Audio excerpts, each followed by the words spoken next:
Okay.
To this wonderful Women's Day event.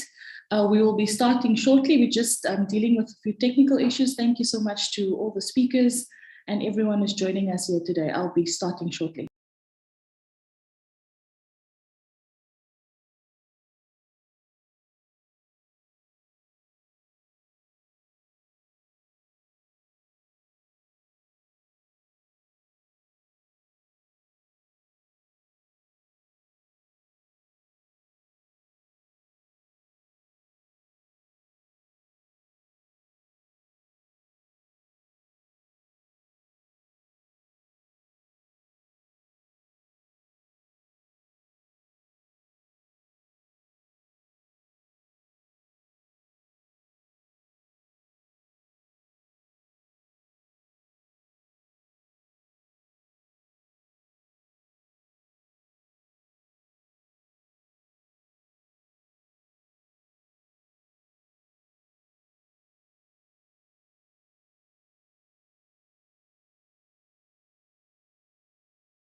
Good day and a warm welcome to the Department of Agriculture, Land Reform and Rural Development's Women's Month webinar.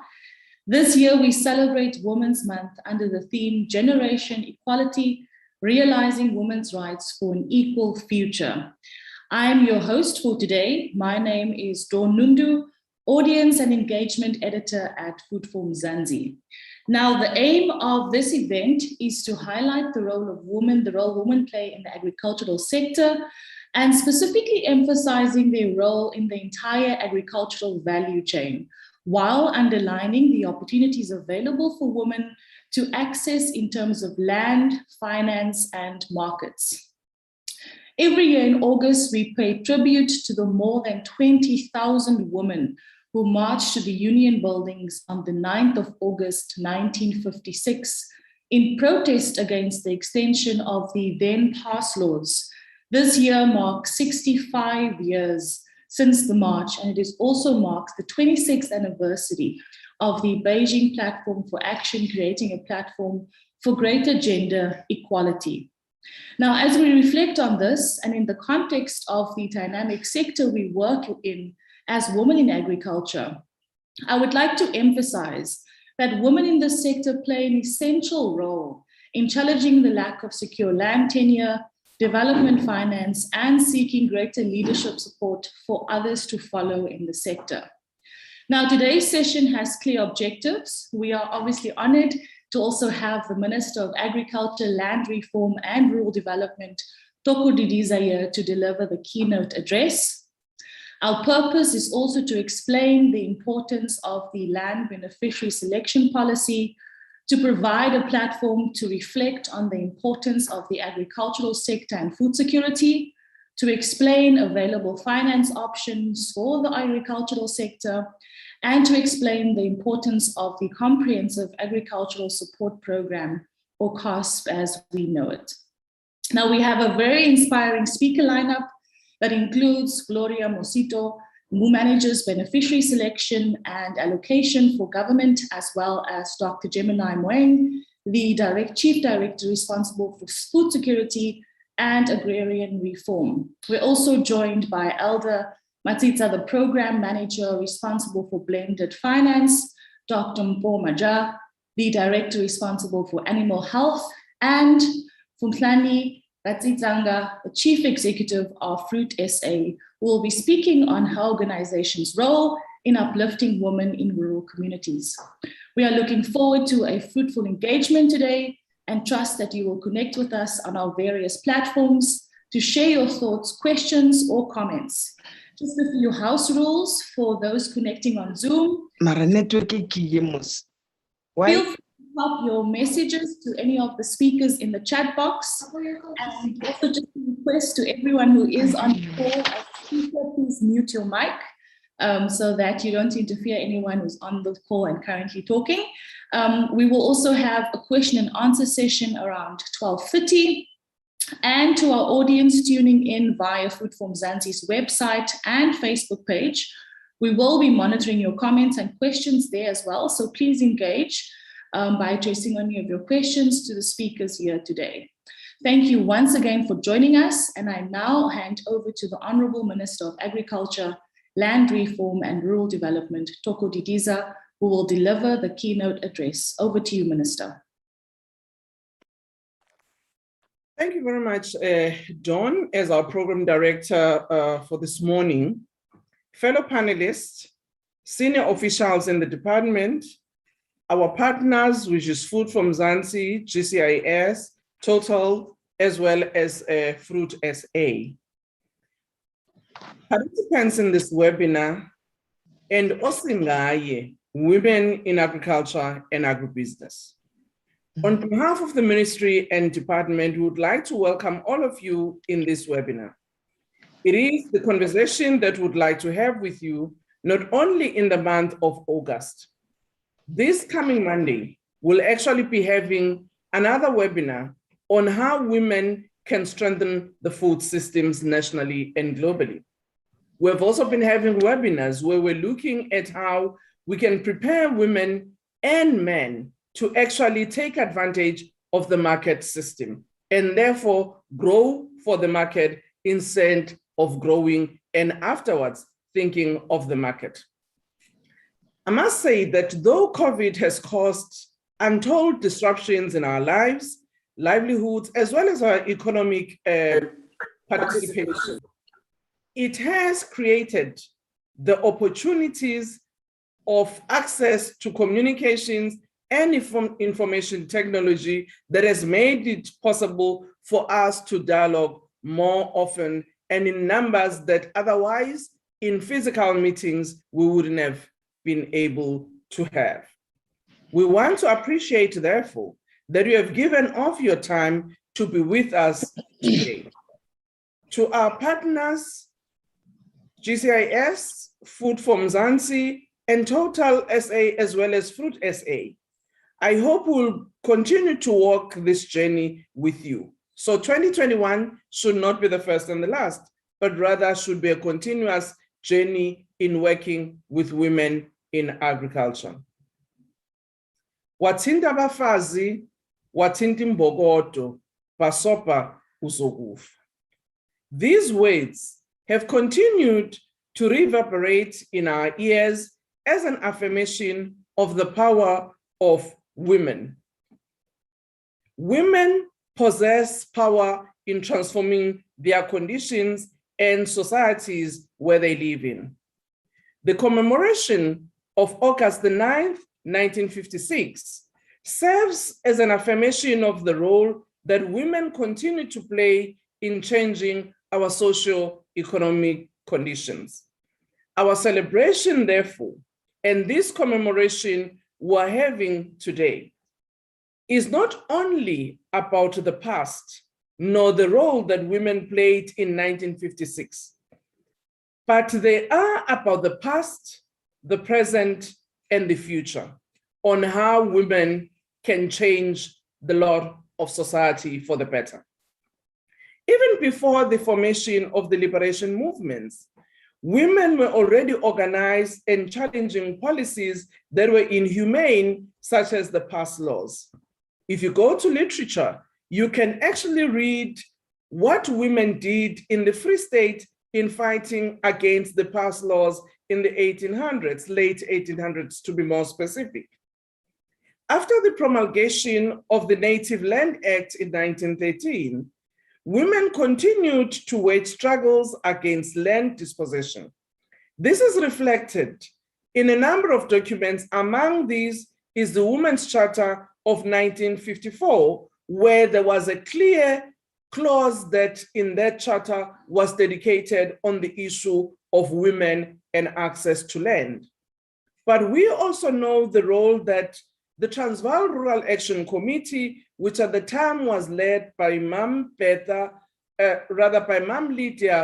Komape, as well as Umamu Beauty Mkhize and many others, continued to play fighting against forced removals. Even today, women such as Omama, the late Sizani, the rural women's movement, continued to fight struggles for women's access to land in rural areas, for instance. Interestingly, women's activism have been very disruptive, but in a positive way. Women have not always followed the norm, but found alternatives on how to do things and achieve the same and even more better outcomes.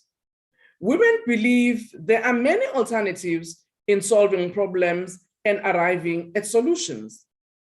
I've made these reflections in order for us to locate how women have disrupted the agriculture and agribusiness industries and claim their right in strengthening our food systems, as well as making money out of agricultural businesses for their families and themselves.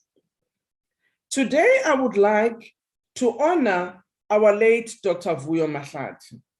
She advocated for women's access to land and the transformation of the agricultural financial support systems for women. She understood the integrated nature of agriculture and her quest in transforming the food systems and the agricultural value chain. Her advocacy was drawn not only in the theoretical understanding of the agricultural economy, but through experience as a participant herself in the sector. She understood the importance of localization and strengthening food systems at local and national level. She saw the value in the assets that women have in rural areas, such as goat production and rearing of sheep, and even other large livestock like cows. While goats provide milk and meat, their skins can be processed and other products and be made out of goat skin. Like other livestock, as we know, your car seats, your furniture, like your sofas, made out of leather, that comes out of livestock in particular. But she looked at the mohair and how good quality mohair can be harnessed to create other goods such as cotton and textile. This idea created the value chain that no one may have thought about then. Ivili Loboya was started in Butterworth, closer to where her products could be sourced. Ivili Loboya gave rise to the Dani Creations, a fashion line that already started reaching local and external markets in the fashion industry. Another woman known to many of us, the current chairperson of the Solidarity Fund, Gloria Notomato Sarobe, as a founder of Wiphold with Louisa Mojela, are known to many of us as corporate ladies that have broken the ceiling so that many of us can come through. They decided to invest in agriculture, particularly at a primary level in South Africa and Lesotho rural areas. As corporate and successful businesswomen in their own right, they were not deterred by the communal land tenure system in these two countries that have a lot, as we know, of complexity and at times scare a lot of would-be investors away. They understood the importance of strengthening food systems as the ammunition to fight poverty, unemployment, and underdevelopment. They saw an opportunity of industrializing these spaces which are dislocated from the current economic zones of our country. They worked with local leaders and communities, but more importantly, they worked with Mbogodo, the women who till the land for survival and for food security purposes at household and at local level. Today, if you go to Tsendane in the Eastern Cape, you will see some of the villages boasting of maize production. It is not only the fields, but today there's the storage facility, the silos that we see in the maize belt, particularly in Northwest, Mpumalanga, and the Free State. Now you can see the silos in Tsendane. Kamuhelo Bombe, a young woman in the poultry industry in Gauteng. When we had a youth webinar in June, she actually, in telling her story of how she entered the industry, learning from her grandmother, who was actually a small-scale farmer in Limpopo, in Gauteng, she saw the opportunity of getting into the poultry industry. In that webinar, she actually encouraged young people to hustle, to look for opportunities, and have a drive if they are to succeed in the agricultural sector. From primary production, she actually have started processing by cutting up pieces and selling it directly to the market. Yes, this is one of those young women who is actually making us proud as a sector because she has entered this industry and immediately saw the opportunities in the value chain. Bringing in the indigenous knowledge system, Miss Nelly Swamalungane, who stays in Gauteng but come from Limpopo, learning from her grandmother's knowledge, created one of the pharmaceutical products known as Slim Tone out of avocado seeds. Her story was very interesting. That one of the things that enthused her in starting to experiment from the grandmother's idea was when she was struggling with weight after giving birth to her kids. And she wanted to have, a slim figure and thought, what did my grandmother say? And then she remembered and started. What might have started as a solution for herself is now a solution that is in the market and assisting other women. I have highlighted these women not because they are the only ones in the agriculture and agribusiness space. There are many women who we know who have entered the sector and caused positive disruptions. Yesterday with the portfolio committee, we visited Vryheid. One of the women Mpuncha piggery is actually now big in the piggery market, and she's even thinking of creating a feed industry for her pigs, but also to sell to other farmers. These are the positive stories that we need not tire to tell every time. These are the women who actually encourages us to find even more women who are participating in the sector and have made it. But did they make it because it was easy? I will be the first one to say no. There have been constraints and challenges that these women have faced. Some of these are the challenges that we're addressing as government working with the industry to support women in agriculture. The one that most of us would know and actually shout out is the issue of land access and ownership, which remains an important productive asset that women need and any other farmer actually. Having shared the story of Notomato and Whiphold, communal areas are actually growth areas for production. We need to develop strategies on how we can ensure a better legal framework that will ensure access and equity. As government, we've developed and adopted the land allocation and beneficiary selection policy. In that policy, as it will be explained by one of the panelists, we target that 50% of agricultural land that state disposes must go to women.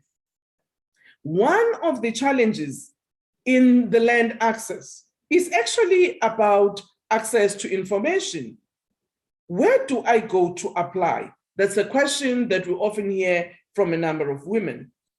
On the 700,000 hectares of land that we released as a state last year, I just want to indicate that out of it, 78 farms totaling 53,000 hectares have been released to 217 women beneficiaries.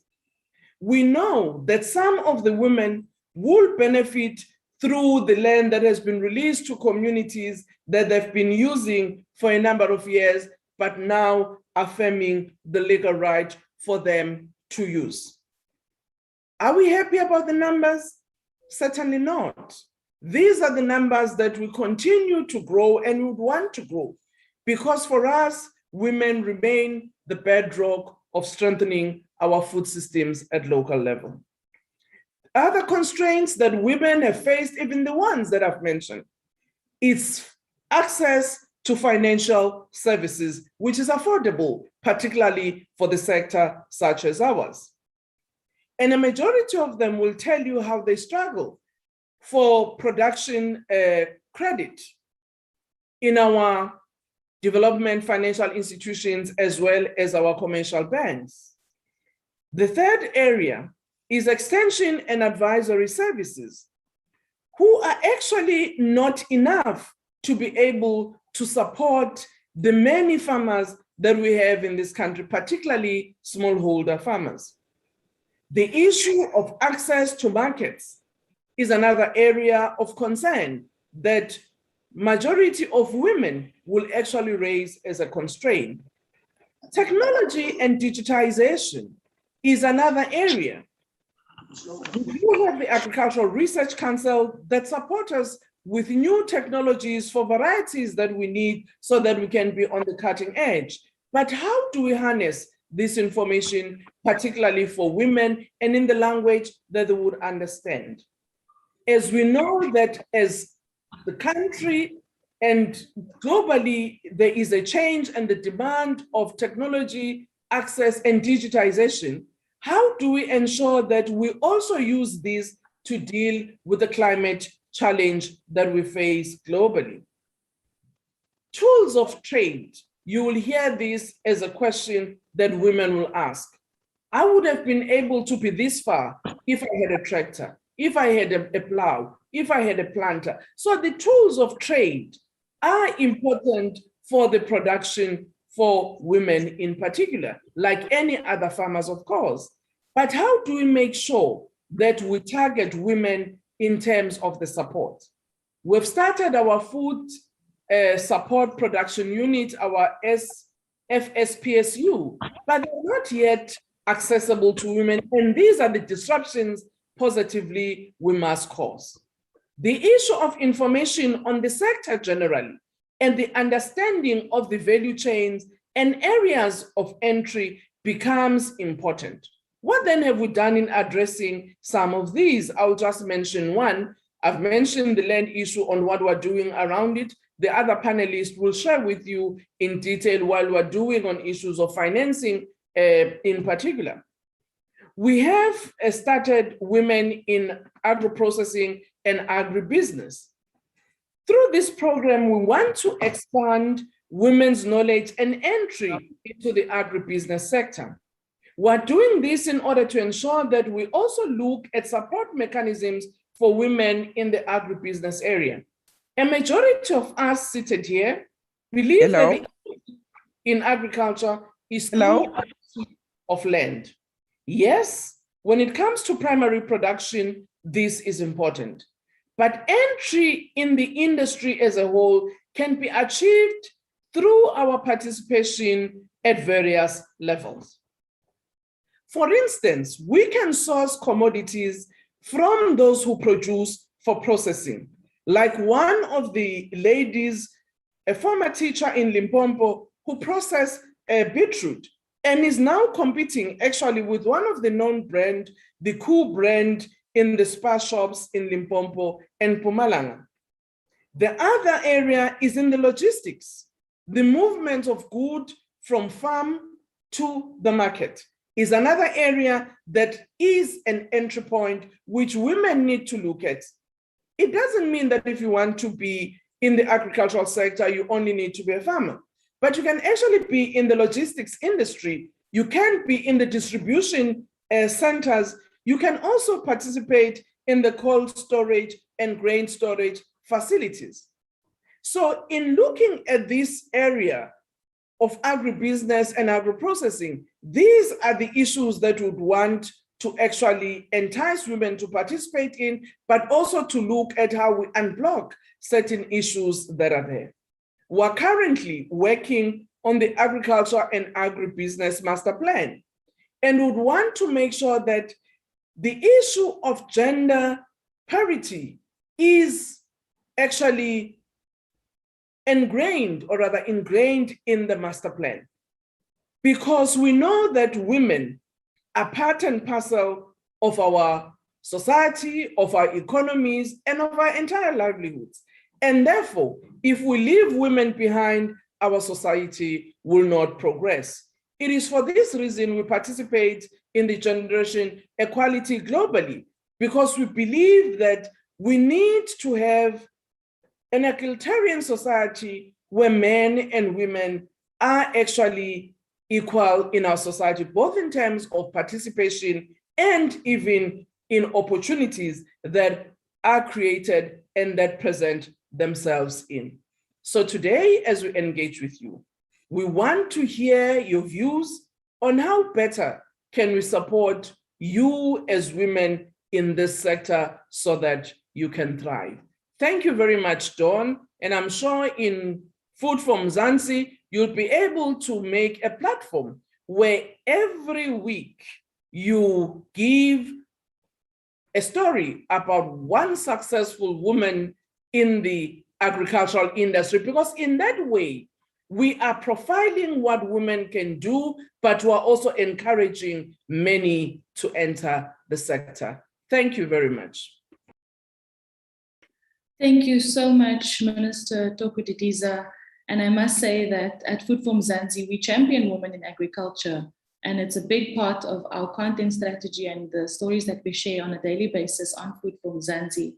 And I must say, if anyone on this call ever doubted the impact women play in this dynamic sector, then they better watch this space, because you've highlighted a number of women that are in this field.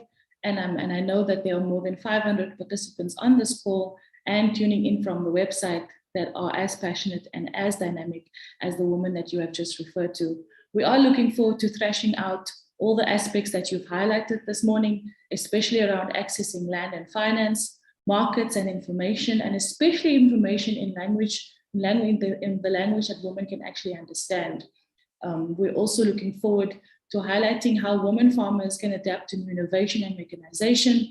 And I do see that there are a number of questions and comments streaming in on all of our platforms. We will have a session later this afternoon at around about 12:30, where we will take your comments and questions for the various speakers.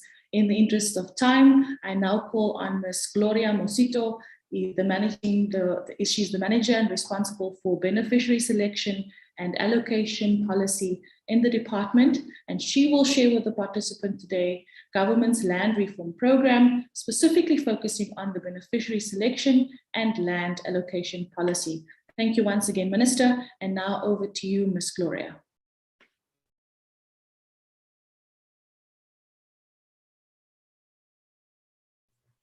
Thank you, Dawn, and thank you to the Minister. Good morning.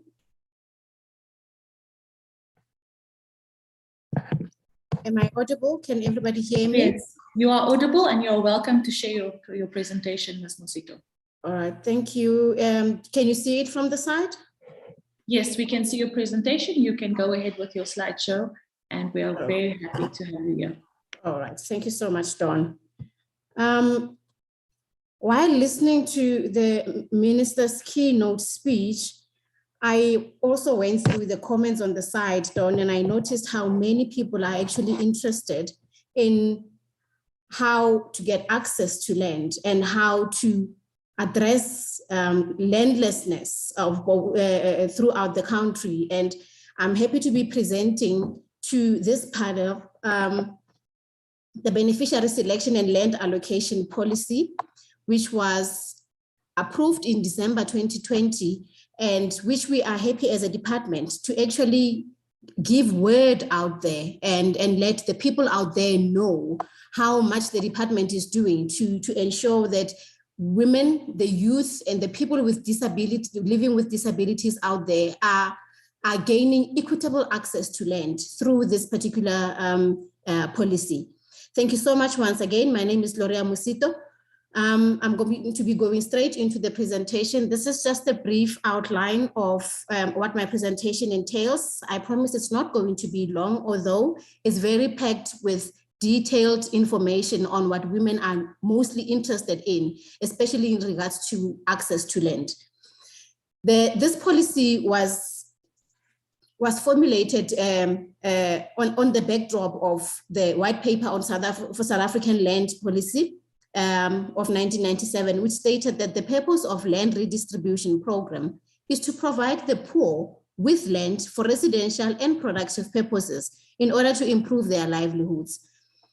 Land redistribution is intended to assist the urban and the rural poor, as well as farm workers, labor tenants, and the emergent farmers. However, what we noticed is that despite the various land reform policies and efforts which was initiated after the 1994 period, there were still more than 2 decades later, there was still a lot of inequity of land ownership, and that has left a relatively huge impact. And this was largely attributed to the major challenges of land reform, foremost of which was the slow pace of land redistribution and tenure reform. Now, this was a notable a problem that needed to be addressed. And as a result, we also realized that there was a number of Black South Africans, particularly women, who continued to be landless and are excluded from participating in sustainable agriculture. And they live in unsustainable human settlements without sufficient livelihood resources. As a department, we couldn't just sit back and not address this, because it is our mandate to actually address the problems that are facing our rural poor communities. So the last, the straw that broke the camel's back was when the final report on the Presidential Advisory Panel on land reform, which was published on the 4th of May in 2019, noted that a more systematic approach was needed to redress and correct the ills within which democratic dispensation and the vast majority of South Africans are eligible for land reform, but a few are provided with the actual access to land. Therefore, the question of who should be selected as beneficiaries emanated. We also had to address the question as to who should be eligible to get the land, who is not eligible.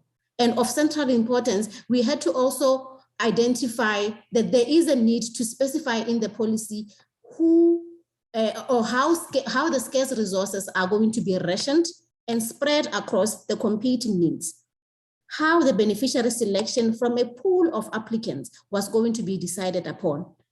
It was for this reason that the policy on beneficiary selection and allocation was developed. Colleagues and panelists, in order to address all of these problems or challenges that were identified in the Presidential Advisory Panel for Land Reform, we developed a clear criteria in the current beneficiary selection and land allocation policy. The criteria that is stating that its principles is to promote the conditions which enable the previously disadvantaged persons and the target groups to access land on an equitable basis, to reach out to women, the unemployed agricultural graduates, the youth in the agricultural sector to access land and the associated agri-processing value chain opportunities, to create a credible, transparent system of land allocation and beneficiary selection through the creation of an online application system, the National Application Register or database, and an establishment of land allocation and selection panels. These are all aimed at driving transparency around selection and allocation of land. These are all aimed at making the process of applying for land easier and more accessible. Instead of you having to travel from wherever you are to a district office, you would then be able to submit your application on the online system as one of the principles that this policy is advocating for. It also wants to ensure that the diverse land needs are addressed through the land redistribution programs, such as agricultural production, common ages, human settlement, and other needs. So this policy recognizes that the department is not only focused on agricultural land for production purposes, but there's also a need to address the human settlement gap, which means we would have to, as a department, acquire land for purposes of human settlement. To promote conditions which will enable a selected beneficiary to graduate and produce at a level that matches the maximum potential of the allocated land. This would mean that we don't just take the land, allocate it to a woman and say we have achieved. No, the policy has elements that are saying, as a department, we would have to also help this woman grow from a small-scale farmer to a commercial farmer, bearing in mind the maximum potential of the land that is allocated to them. So there is also a graduate program that is advocated for through this policy, which would mean that there are certain courses and skills development programs that the department will ensure that we put our women through. To rekindle the class of commercial black farmers that was systematically destroyed in the 1913 Natives Land Act is one of the principles of this policy. This policy also wants to ensure that the rural poor, the landless, and the poor municipalities and peri-urban residents gain access to land. Minister and fellow panelists, as well as attendants of this webinar, I want to share with you that the objectives of this policy is to provide a fair, credible, transparent process and criteria for selection of beneficiaries for land allocation and leasing of state properties. We want to rekindle the class of Black commercial farmers. We want to support municipalities and to promote accountability and transparency within the department in allocating state assets. We want to ensure that a qualified, suitable, deserving candidate gains access to land on an equitable basis, and to ensure a special targeted group of land reform beneficiaries, such as the youth, the women, and the people living with disabilities, as well as military veterans, gain access to land. Amongst the main objectives of this policy is also to make sure that we establish an independent land allocation panel, which will preside over the selection of suitable beneficiaries or suitable candidates for land allocation. This is for purposes of transparency and to provide a standardized national land application system to ensure a fair and transparent process of beneficiary selection. The special targeted groups in terms of this policy are the following, and it really gives me greatest pride to say that women are at the top of our list in making sure that we provide access to land to them as the main targeted group. We are targeting women who either have basic farming skills, such as those who would have learned from their grandmothers, like the minister was telling us in her opening speech, such as those who probably have just entry-level skills into agriculture and have the necessary passion and willingness to grow in this industry. We want to grant them access to land and to ensure that the women-headed households with no or very limited access to land have support from the department, even for subsistence production. And we are making sure that we advance them to grow to commercial farmers. If the passion is there and the will is there, the department is also there to nurture this and grow it. The youth is also one of our targeted groups. This also includes unemployed agricultural graduates. These are the targeted groups in that these are meant to be participants in the department's enterprise development, incubation, apprenticeship programs, and agricultural paraprofessionals. This is where, as I indicated, the skills and development training that the department wants to afford these people will be now brought in to grow them to commercial farmers. People living with disabilities are also one of our target groups. These are people that we know have largely been marginalized and have been looked upon as those that are, limited in terms of performing. We as a department are saying no. People living with disabilities are not necessarily incapable of entering this sector and proving themselves to be capable of growing the economy of the country through agriculture. We are also looking at unemployed military veterans to support them in the agricultural industry. This policy proposes that 50% of allocation of agricultural farming land under the redistribution program to smallholder farmers will be granted to women.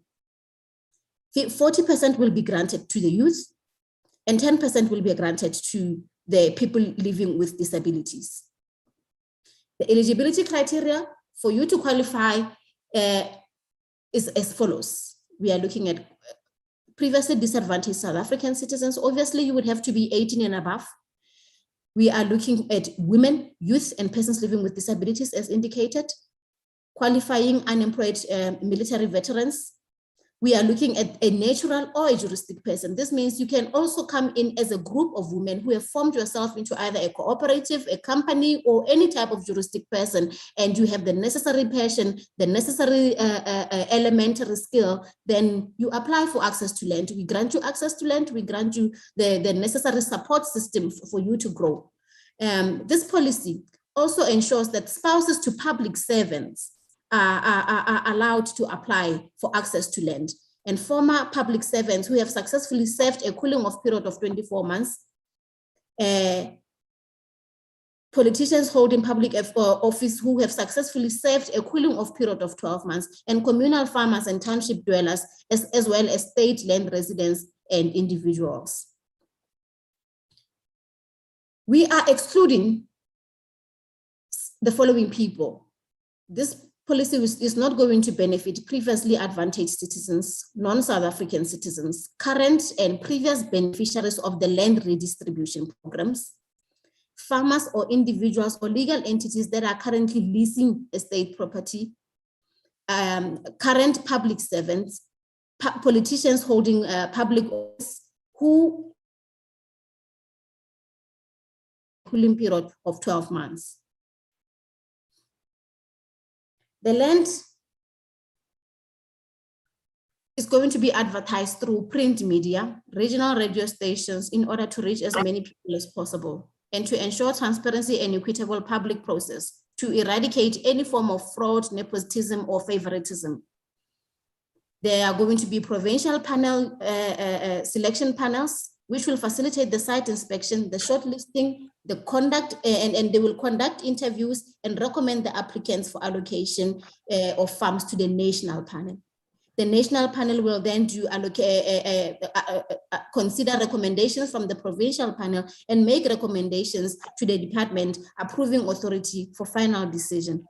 As part of modernization process, an online land offer and application system is being finalized, which will enable landowners who are also willing to make their land available or to donate it to the state for purposes of this program to do so. So the relevant forms will be available online or in a provincial district office of the department for access to people.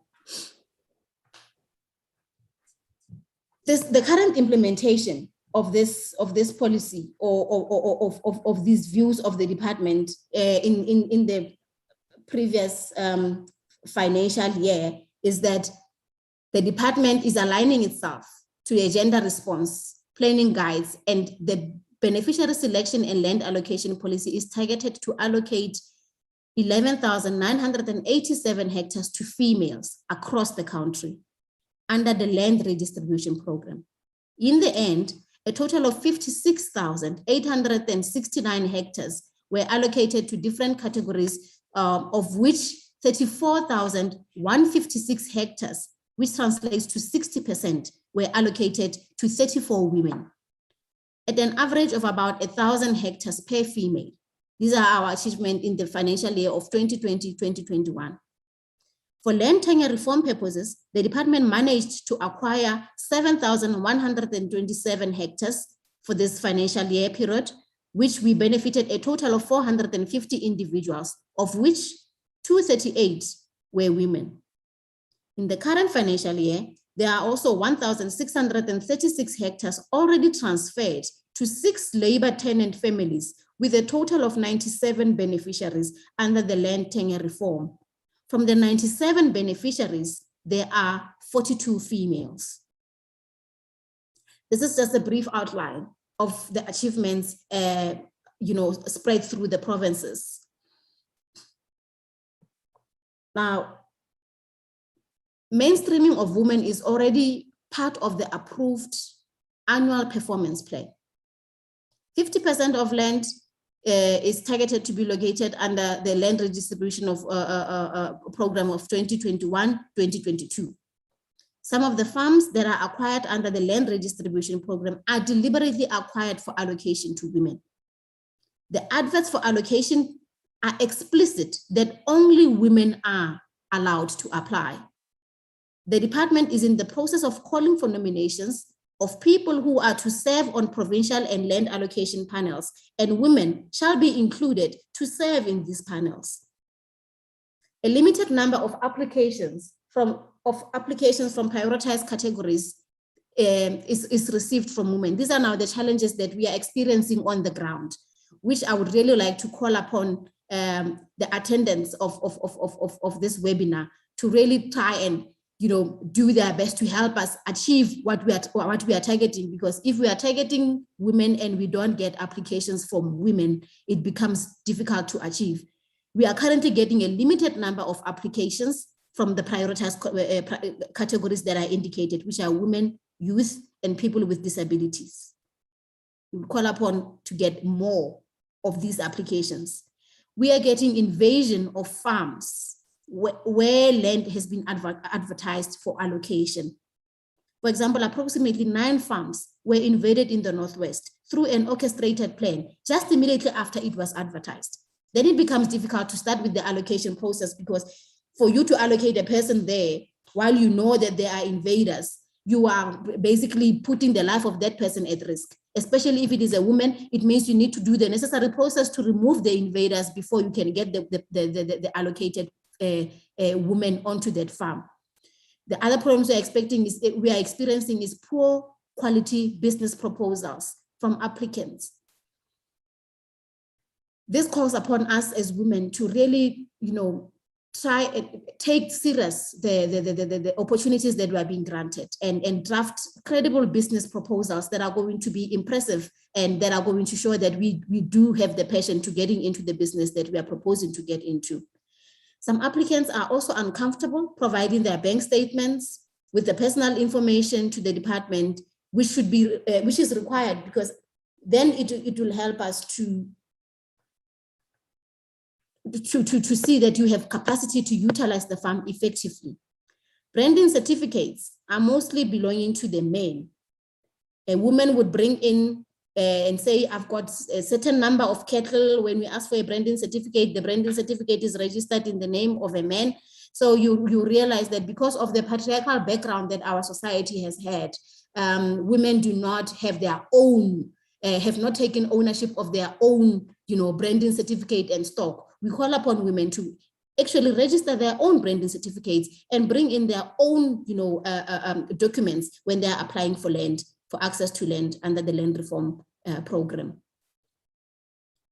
What can we do better as a department? Specific farms will continue to be reserved for women. This is one aspect that we want to really improve upon, to reserve specific farms for women and to ensure that even in the advert, we are categorically stating that this is reserved for women applicants only.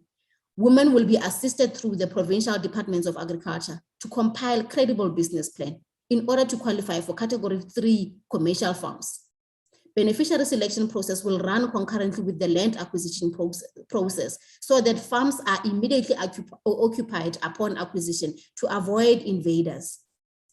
The department is also to develop a protocol that will empower women to have branding certificate issued in their names. Furthermore, a section that deals with the issuing of branding certificate is also to be engaged in order to make provision for joint certificates where women are co-owners in livestock, so that at least your name also reflects on the branding certificate.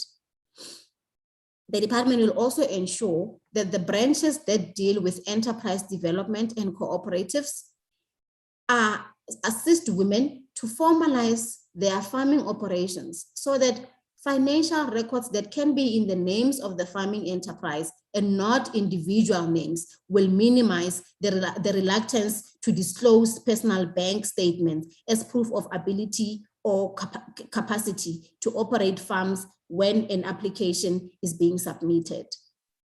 Thank you so much, Minister and attendants. Thank you, Dawn. Thank you so much, Ms. Gloria Mosito, for your presentation. I must say, I knew this topic was going to be a hot one, but at the rate that the questions are streaming in, I'm actually worried that we won't have enough time to respond to everyone. I have, however, highlighted a few questions that I'd like to maybe just present. In the meantime, Ms. Mosito, if you can just look at them in the chat group as well and respond to a few of them. Farid Kasim saying we are experiencing problems in urban agriculture with access to land, and especially with municipalities and the metro to access land in urban areas for agriculture. Ms. Mucheweni also saying, is there any provision for migrant women to access land and financial assistance? I am using my backyard to grow vegetables, layers, and broilers. I feel limited to expand because I can't access finance and afford land. We have another comment here saying from Voice of Disability, also saying, don't talk about disabled people, but include us in real terms. So these are just some of the questions that are coming through on the chat rooms. We will be able to address it later on. I just wanted to highlight some of the questions that came through as you were talking, Ms. Mosito.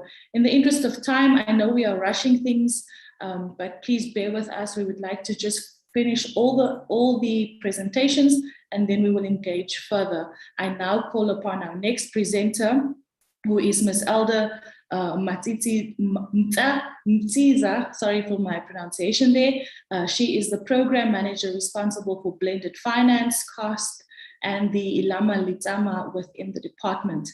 She will now share with the women on this platform, how you can access funding for your specific business. Over to you now, Ms. Elder.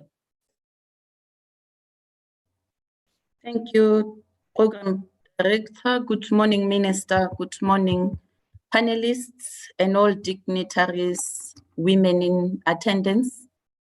My name is Eldam Chiza, and as has been introduced, I am the program manager responsible for the CASP and Limalizema in the Department of Agriculture, Land Reform and Rural Development. I'm going to be sharing with you these funding programs. I don't know if you're able to see my screen. Yes, we can see your screen. You're more than welcome to continue your presentation. Thank you. The CASP and Limalizema, actually CASP was introduced in 2004 to respond to the gap that resulted due to the closure of the Agricultural Credit Board. The Agricultural Credit Board at the time provided supports which were backed up by extension supports from the ARC, from CSIR, as well as agricultural colleges and schools. These cuts in funding for these institutions, compounded by the closure of the Agricultural Credit Board, resulted in their services not being provided to the farmers, and also leading to the new class of farmers post-1994 not receiving any support from these institutions. Without these supports, it also became impossible for new Black farmers and beneficiaries of land reform to access credit or other means of supports. Although government was making strides to provide land, and you have also received the presentation by Ms. Msito that the intentions to provide land still continues, land alone as an asset would not be productive if the means to making it productive were absent. CASP was therefore created to continue and contribute towards ensuring that Africans at every level of farming and in the agricultural value chain get universal access to agricultural supports. It is a conditional grant, the Comprehensive Agricultural Support Program, which is aimed at providing a favorable supportive agricultural services environment for the farming community, particularly for our subsistence, smallholder and Black commercial farmers within the strategically identified commodities. It is targeting beneficiaries of land reform and other Black producers who have acquired land through private means and are engaged in value-adding enterprises. We also use it to revitalize colleges of agriculture into centers of excellence. Our objective with this program is really to deliver on a wide range of economic, social, as well as environmental benefits. On the economic front, we are expecting to produce higher levels of productive efficiencies on these farms, create on-farm and off-farm jobs, increase incomes and wealth in the rural economy. We are also hoping that as the momentum increases in provision of supports through CASP, significant amount of domestic as well as foreign investment would also be attracted to these lands, and also capital to continue developing I got these farms. Name. Okay. Okay. I need to be protected, Chair. Can we just ask that all the speakers, sorry for interrupting you. I just want to make sure that everyone who is a panelist to please mute their mics. Thank you.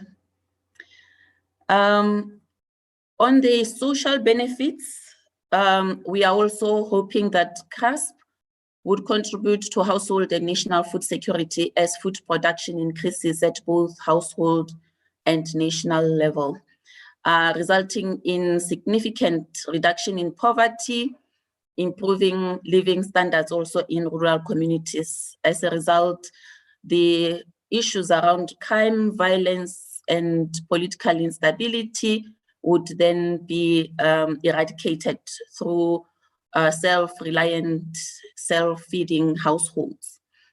In terms of the environmental benefits, we are hoping that it would be guiding farmers on how to farm responsibly and promote ecologically sustainable farming activities.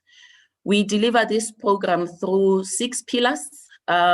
We provide on and off farm infrastructure support We provide knowledge and information management, which would include record keeping, which would include knowledge in terms of markets and how to access markets.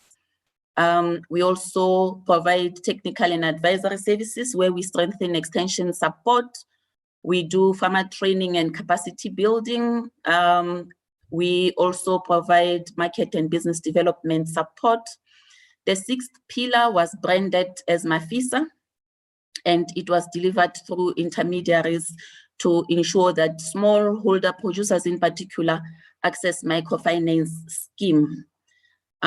We are targeting the hungry, previously disadvantaged, subsistence, smallholder and distressed farmers, as I had mentioned, entrepreneurs, youth, women, and people with disabilities. You would also notice that government policy requires that 50% of supported beneficiaries on any program should be women, also should be youth. So to the extent that these programs are being evaluated in terms of acceptance within their limited resources, we need to make sure that these targets are actually met. We had done an impact evaluation study, as I had indicated. This program was delivered in 2004, and in 2014-15, we commissioned UP, University of Pretoria, through the Business Enterprise Unit to do an impact evaluation study. And what came out, which was interesting, was that about 42% of supported, there was a cohort of about 451 supported farmers, which were part of the sample study. And of that, 42% was projects or farms owned by women. But what was also interesting was that only 29% of the total cohort was managed by women, meaning that some assets which are women-owned, women employed men to manage and run their farms. The examples and the pictures you see are some of the work that we have done through this conditional grant. And how do you access it? The implementation is done through the Departments of Agriculture, and you would see advertisements on an annual basis, particularly around May, June, announcing the supports, and an application is lodged either with an extension officer or in the district agricultural office to be able to access the fund. In the interest of time, I would not go through this eligibility criteria, but we have a pamphlet also on CASP that we can share. We have also categorized beneficiaries in the sector so that we have targeted response programs for them. CASP and Eligibility is the conditional grant programs that are providing infrastructure, as I had indicated, training, inputs, and because it's a 100% grant, it is a developmental fund which would be provided to farmers whose turnover is below $1 million per annum. So it becomes important because these are the farmers who would not necessarily be able to access any credit finance from banking institutions or any credit offering institution. So to the extent that you have been assisted, you have been capacitated, and you are able to produce to a turnover of above $1 million per annum, you are then eligible to access blended finance. But we also have found out that the banking sector are able to advance loan funding to enterprises that are beginning to show a turnover of above 500,000 per annum. So that becomes the entry point for blended finance, which provides also a grant portion of the total funding that you need. Now, what is blended finance? It is an instrument that we have created to leverage private funding so that our rent goes an extra mile. We are able to sign agreements with these institutions. So you would not access grant on a standalone. It has to always be paired with a loan, which means that you need to be solvent and meet the minimum requirement by those financing institutions.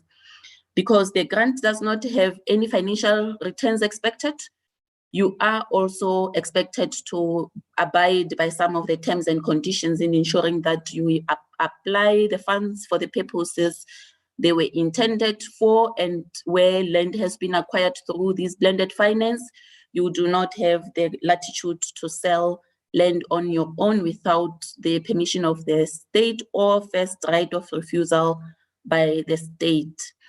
The goal of blended finance is really to support commercialization of Black producers, because one of the key recommendations or findings that came from the impact study was that only 31% of the farmers that were supported by CASP were commercial. So we needed to advance and accelerate programs that would commercialize Black producers so that you are able to sustain food security moving forward. So blended finance is closing that gap. It also supports enhancement of production and agro-processing and ensure a critical mass of participation of Black producers in these value chains. We are accelerating land reform and also trying to grow the economy, create sustainable employment, and transform the sector. As I had indicated, really the goal is really to increase meaningful participation of Black producers and majority Black-owned enterprises owning and controlling the agricultural values chain. We cannot speak of food security if we cannot ensure that the majority of commercial producers of food is also coming from Black producers. We have the Agriculture and Agro-Processing Master Plan. It has outlined the commodities that we are prioritizing, and these have been analyzed, and we are able to know if a particular growth is realized per commodity. What does it mean in terms of jobs? What does it mean in terms of the growth of the sector and contribution to the GDP? So that is a selective choice, which we believe is actually going to grow the economy and the sector. Who qualifies? You have to be South African citizen. And for blended finance, because we're talking about majority Black-owned enterprises, where there are joint ventures, we are not expecting a JV partner to have more than 40% stake in that entity, but not less than 26%. We want to see a new type of a farmer who takes care of his farm workers. If we are to eradicate poverty, farm workers must also enjoy real benefits in the farms that they labor on. And we want those enterprises that are approved to provide 10% farm worker profit sharing. In our workplaces, we all get the 13th check or performance bonuses, and these vulnerable groups never really receive such, and they just create wealth for the farm owners. So a new caliber of a commercial farmer should be that one who takes care of his employees. So this is one of the non-negotiables. If it is not in place, the transaction is not fit to benefit from blended finance.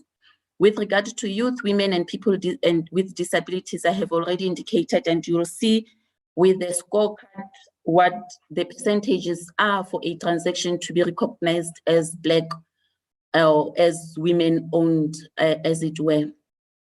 We are having a qualification criteria. Every institution that partners with the Department for Blended Finance will have to use this qualifying criteria to evaluate transactions that are worthy of blended finance.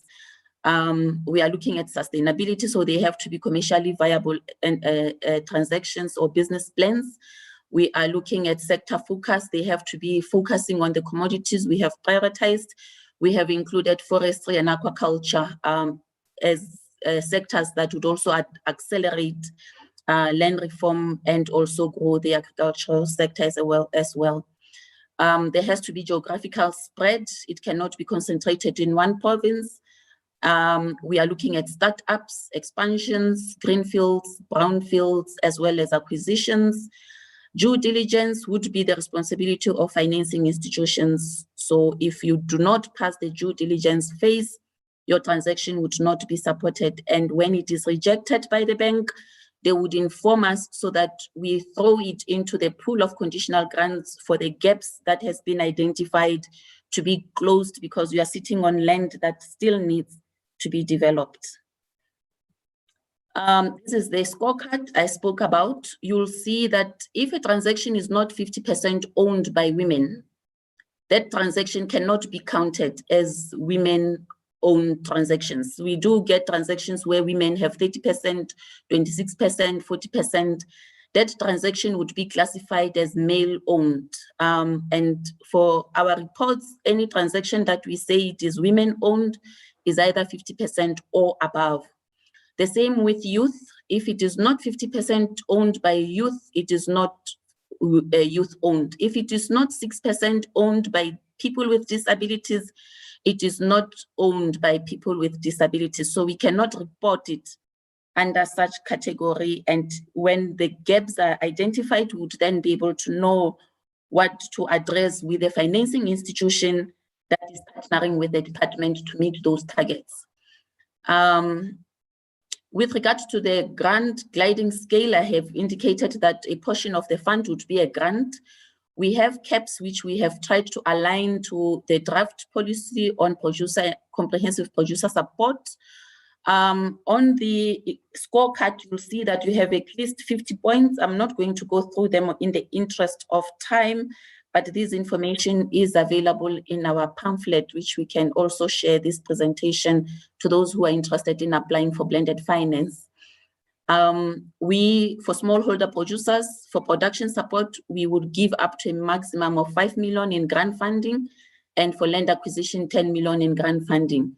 For medium scale operations, we would give a maximum of 10 million in grant funding and 20 million in acquisition, land acquisition. For large scale operations, we would give a grant funding of 40 million and for land, 50 million as a cap. This becomes important. One of the examples I like making is the development of a 300-hectare macadamia for a community. So usually that large-scale horticultural development requires up to 180 million for the duration of 7 years. We are prepared to give up to 40 million, and the rest of the funding would be coming from the banking sector, which would have to be repaid by the transaction. If it is a smallholder, we would give up to 60% of the total funding required, and the bank can come with 40% as a loan. But if it is a medium scale operations, we go 50-50 with an institution. If it is a large scale operation, the institution will have to provide 60% of the total funding required, and we can only provide up to 40%. So I have mentioned that we will focus on acquisitions. We would focus on existing operations for expansion. We would also finance capital equipment as well as infrastructure, working capital. We are looking at an insurance scheme for the fund, and every beneficiary of blended finance will receive a participating certificate into the insurance provided after the assessment by LBIC. They qualify for that insurance. What is also a good thing that has happened is that the Banking Association, as you would know, every time they've been crying out loud that we need to provide title deeds, they have accepted that long-term lease agreements are sufficient for them to be able to provide their loan funding. So every farm which has proper lease agreements and the required funding is not less than the term of lease would be able to access blended finance.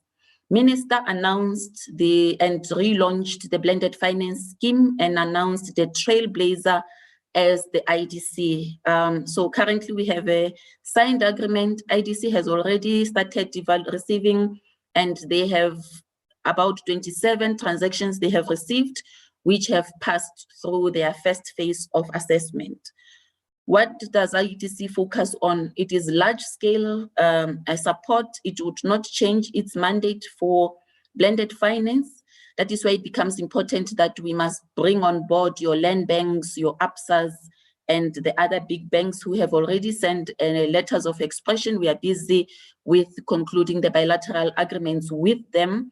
If it is primary production, those other institutions becomes institutions that you'd need to focus on. If your operation is vertically integrated, you are able to access funding from the IDC. But if it is poultry, IDC, in line with the Poultry Master Plan, their focus would be on large poultry producers with a minimum of 200 beds per cycle. If it is broilers, and a minimum of 50,000 layers where it is egg production. How do you access it? You must go directly to the bank. So the department does not get involved at all with the application. You must meet the minimum requirements of the banks. These are also captured in the pamphlet. And the bank would then do the assessment, do the due diligence, take it to the credit committee, having applied our criteria and scorecard, and advance the finance that is required as guided by the grant gliding scale. There is a steering committee which the department is setting up, which is going to oversee the implementation of the program. We would want to know each and every transaction that has been rejected, what has happened to it, where is it, so that we move systematically in trying to make sure that every Black person who is on land, that land is assisted and is productive.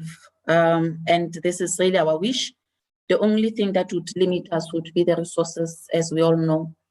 The minimum requirements for the banks, as I had indicated, is quite a lot. They have also given guidance in terms of what should be captured in the business plan.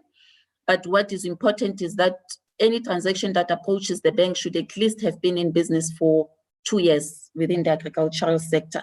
But for startups of agricultural graduates and so on, their experience in or qualifications and knowledge would also work well, but we would also have to make sure that they are supported by strong capacity to ensure that their production is successful. Thank you, Chairperson. I hope I tried to stay within the 15 minutes time that has been provided.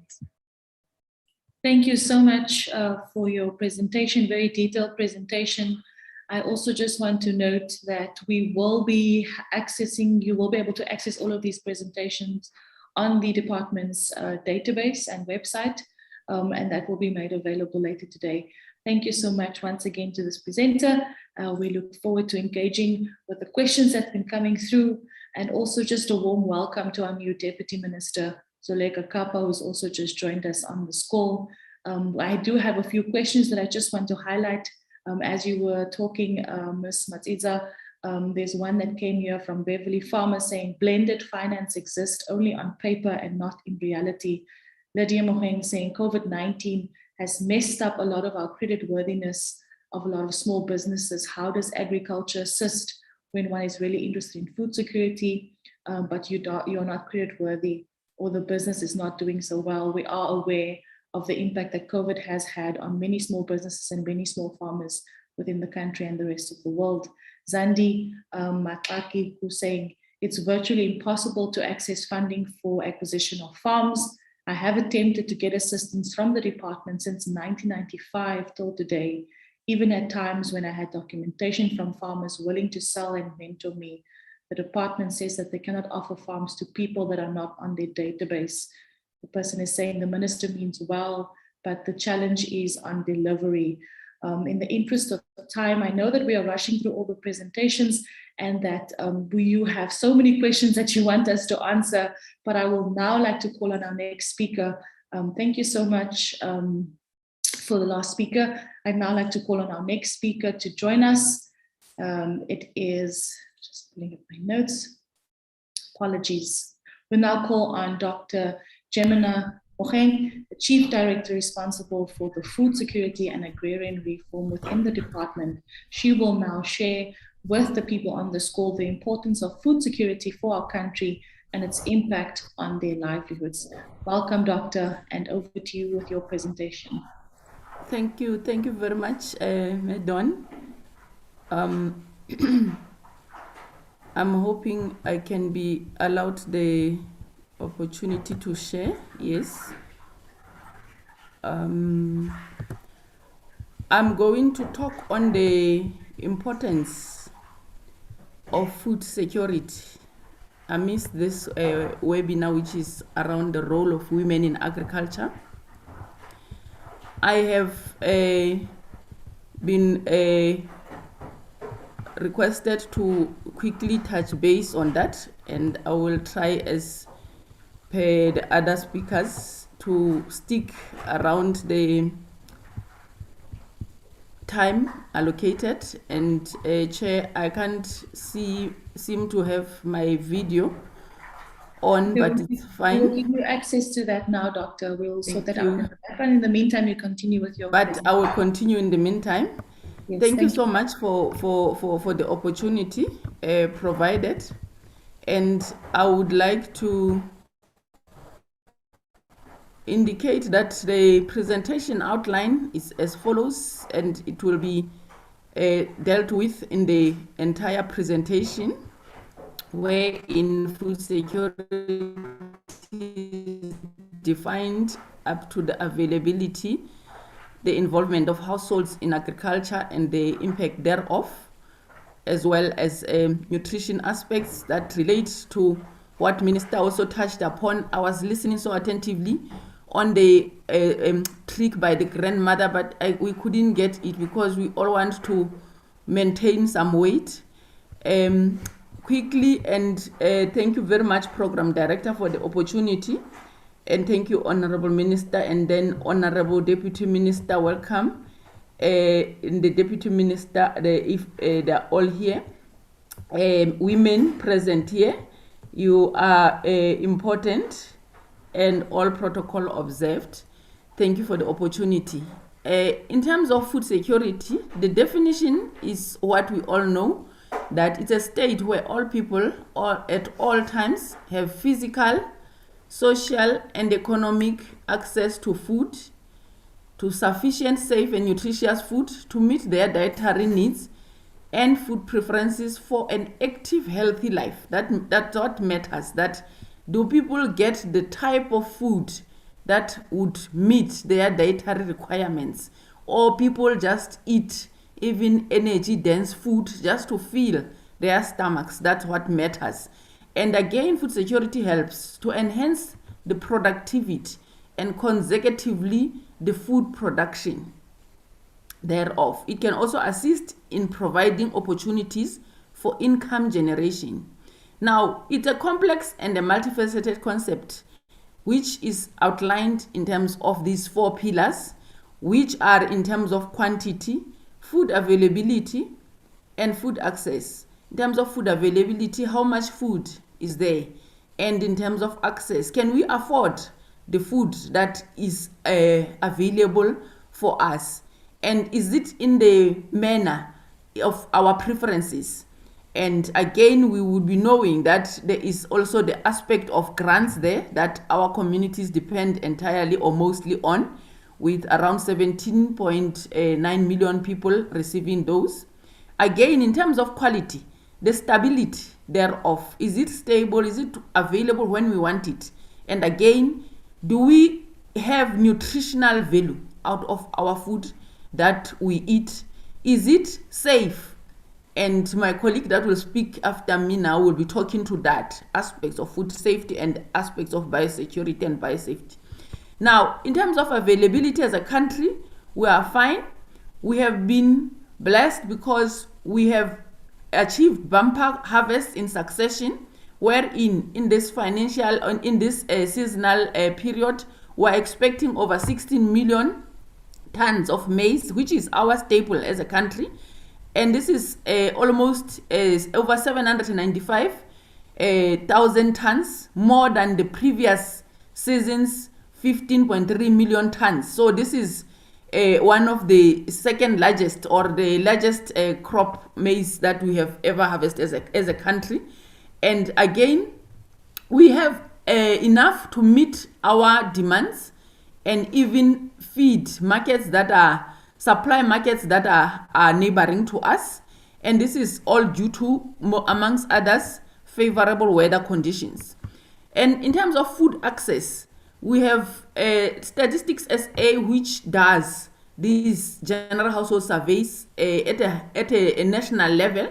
And this indicates that we have had a decline, but I must also be quick to indicate that this is as at 2019, wherein COVID-19 had not hit the country in 2020. So we might expect a sharp rise in terms of food access, wherein people have to modify their diets on a daily basis because they don't have the ability to eat what they prefer. Their choices of food is very limited.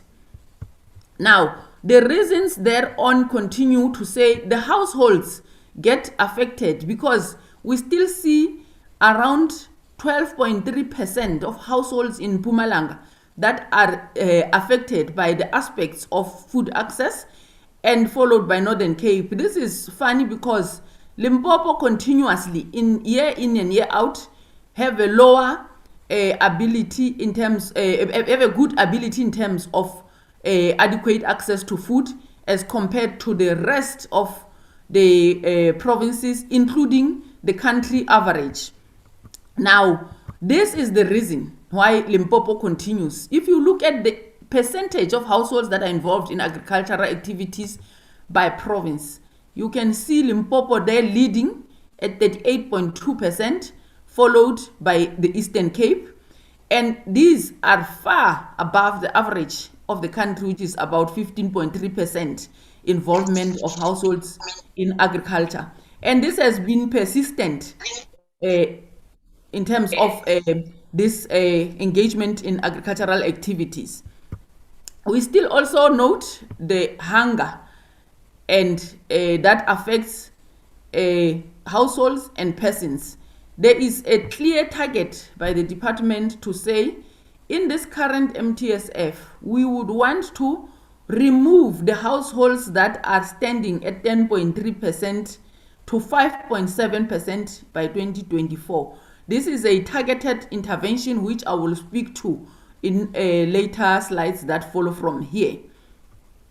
Now, we are also faced with the challenge as a country of having stunted children that are having a low height for their age, as well as wasting that we find that, again here, the body weight for the height is very low in these children. And this is a problem because this is children where in 1 in 3 children are still stunted. And again, there's a combination that amidst this malnutrition, we find that there is also an element of overweight, where in 1 in 8 children are overweight. And I've just put a map there that brings us to the region, because we are part of the region, which is the SADC, wherein you find that in terms of prevalence of overweight, South Africa and Botswana find themselves leading. So this becomes a concern that we are actually lagging behind in the regional perspective. You can see there, sorry, I don't know if you can see, but DRC is around 4%. So something is not right, because we have a lot of maize, we have a oversupply of maize, but we have the problem of overweight. It means there's something that we are not doing correctly. There is enough food, but it's not probably in the sufficient quality. Now, I'm just taking us back. My apologies for this. I couldn't find a later information, but it's for women to say, you see, at the age of 65, we're seeing agricultural households by age group and head of household gender. At the age of 65, we're seeing more women participating in agriculture. When you go down to the lower ages, the numbers are quite low, and they are constantly seriously declining. And I think this is one of the issues that we would want to encourage, because agriculture needs energy. You need to have the sufficient energy, let alone the attitude to do farming, so that you are able to farm effectively. So this becomes a concern, and I'm sure we will also be tracking the next results in terms of this age aspect of women engaged in agriculture. Now, these are just the indications that as a country, we are part of a bigger picture. We are not an island. We don't operate alone. We have the global aspects which guide us in terms of the United Nations Sustainable Development Goals. We know goals, Sustainable Development Goal 1, 2, and 12. Those are around food production, ensuring zero hunger, ensuring no food insecurity, and therefore we have to toe the line whether we are willing or not, because there's expectation out there globally, and we also are part of the continent, and our minister has been the chair of the STC, we know, and we have to show that we are in line with all the declarations that have been agreed upon, as well as the Agenda 2063 and the CADAP implementation. We must be online. And regionally, I have already touched on this as part of the SADC, as well as our mandate in terms of the national expectation that we shouldn't let our communities down. And those are the prescriptions, some of them that guide us.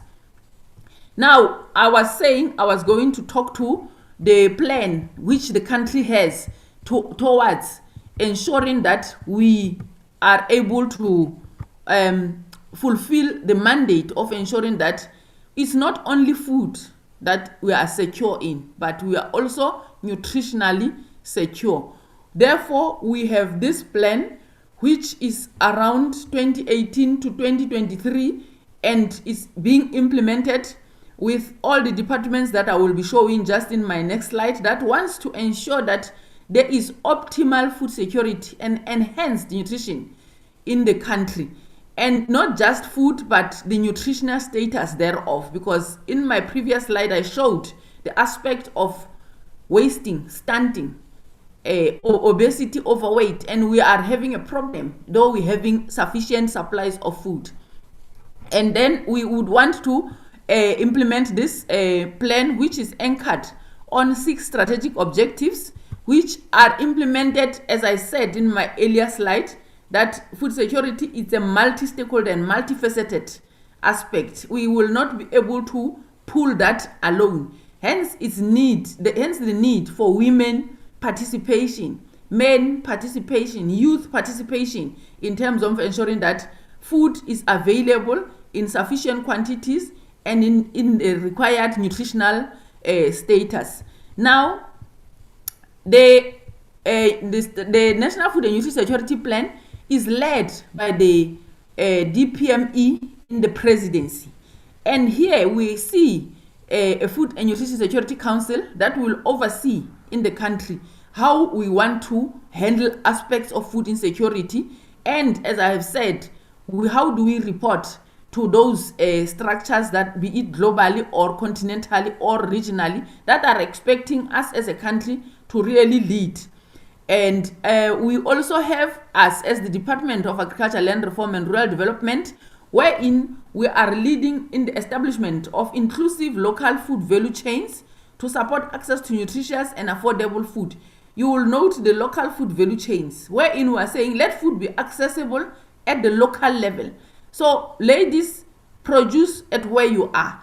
Don't want to go to another place in cities and so on. Just where you are, make sure that there is sufficient production and you can be able to take care of your food, of your household in terms of its food needs. Then we have the Department of Social Development. You are all aware they are dealing with the grants, and now with the COVID-19, the 350, these are safety nets that are trying to assist and curb the aspects of seeing gross and huge gaps of food insecurity. And here they want to expand the targeted social protection measures and sustainable livelihood programs, as I have just indicated, that they provide grants as well as the COVID-19 response of the 350. And again, we have the Department of Health, who are actually talking to issues of nutrition, scaling up high impact nutritional interventions, targeting women, infants and children. And I'm sure women will agree with me here that if the mother is not well fed, that is where our food system starts, because the mother must be well fed so that the breast milk can feed the infant quality breast milk. So I think that is the reason why this is specified, that these high impact nutritional interventions are targeting women, infants and children. And again, we also have the aspect of influencing people across the life cycle to make informed food and nutrition decisions through an integrated communication strategy. This is where our GCIS and the Department of Health again are leading, and Darald also further leads the development of a monitoring and evaluation system for food and nutrition security in South Africa, and establishing an integrated risk management system for monitoring food and nutrition security related risks. This is where we are part of the regional vulnerability and assessment analysis and assessment process of the SADC region. Now, I just want to touch on the aspect of employment and gender, which also shows that the country as a whole is not abandoning women. We can see there in that in terms of the quarterly labor force survey, in terms of Q1, unemployment rates of males and female were comparatively more or less the same, with men at 31.4% and women 34%. But of essence is that Black African women were the most vulnerable, with an unemployment rate of 38%. And again, disparities by sex and occupation show that females accounted for 31.2% of those occupying managerial positions. This is a bit of a concern. And in addition, more women, which was around 56.2% than men, tended to be discouraged from participating in the labor market. And the reasons I will quickly provide in the following slides. But however, in both Q1s of 2020 and Q1 of 2021, more than 4 in every 10 young females were not in employment, education, or training. And females were more likely to offer family commitment as a reason for not attending school than males. So we always want to bring our families in front of everything, which is good to a certain extent, but not always helping the growth and progress of women. Now, towards the end, Chairperson, the next steps is that we're wanting to say the whole of government and the whole of society approach is required for strengthening food security and good nutrition, as well as the provision of clean water and decent sanitation. National Food and Nutrition Security Plan embraces this paradigm because you can see it's a collaboration and a collaborative effort of saying, how do we bring in school children in terms of the Department of Basic Education that works with the DSD? How do we bring in the nutritional aspects? How do we increase production? Now, the continuous improvements are required in state-led interventions that are essential to improve food production.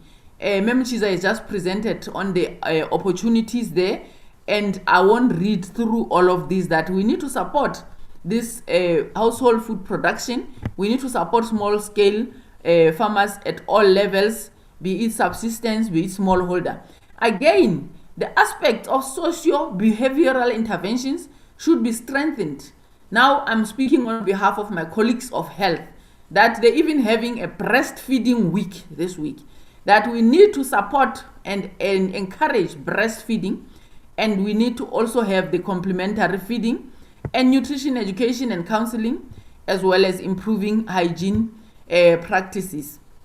Now, some of our partners who are the UN Women, they have reported that female-headed households in the sub-Saharan Africa are around 31%. This is in comparison to Latin America and the Caribbean, where there is about 17% of such female-headed households, and in Asia, where it's around 14%. So this is a challenge for us in the African continent to say we need to up our scales, because it means the communities, the households depend on us. Further on, the FAO studies have confirmed that women are the mainstay of small-scale agriculture. farm labor force and day-to-day family subsistence. They have more difficulties than men in gaining access to resources such as land and credit and productivity enhancing inputs and services. Now, food security, in fact, has been defined by the FAO, but it's not only in terms of access to food, availability of food, but also in terms of resources distribution to produce food and purchasing power to buy food where it is not produced. Now, in conclusion, Chair, given the women's crucial role in food production and provision, any set of strategies for sustainable food security must address their limited access to productive resources. Security must address their limited access to productive resources, such as land. Thank you so much.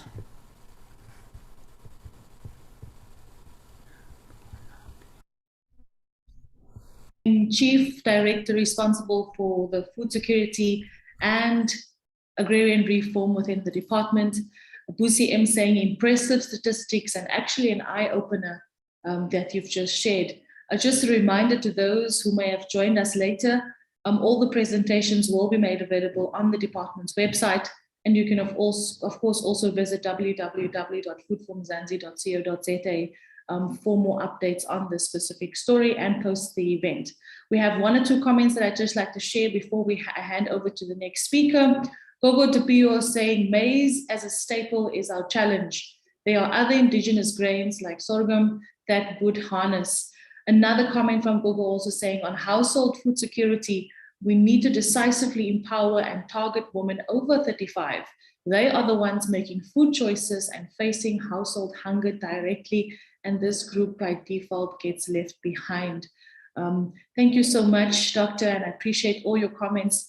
I would like to just ask and call upon our next presenter, Dr. Mpho Maja. She is the director responsible for animal health in the department, and she will now share with everyone here the importance of biosecurity in light of the outbreak of animal diseases in various provinces.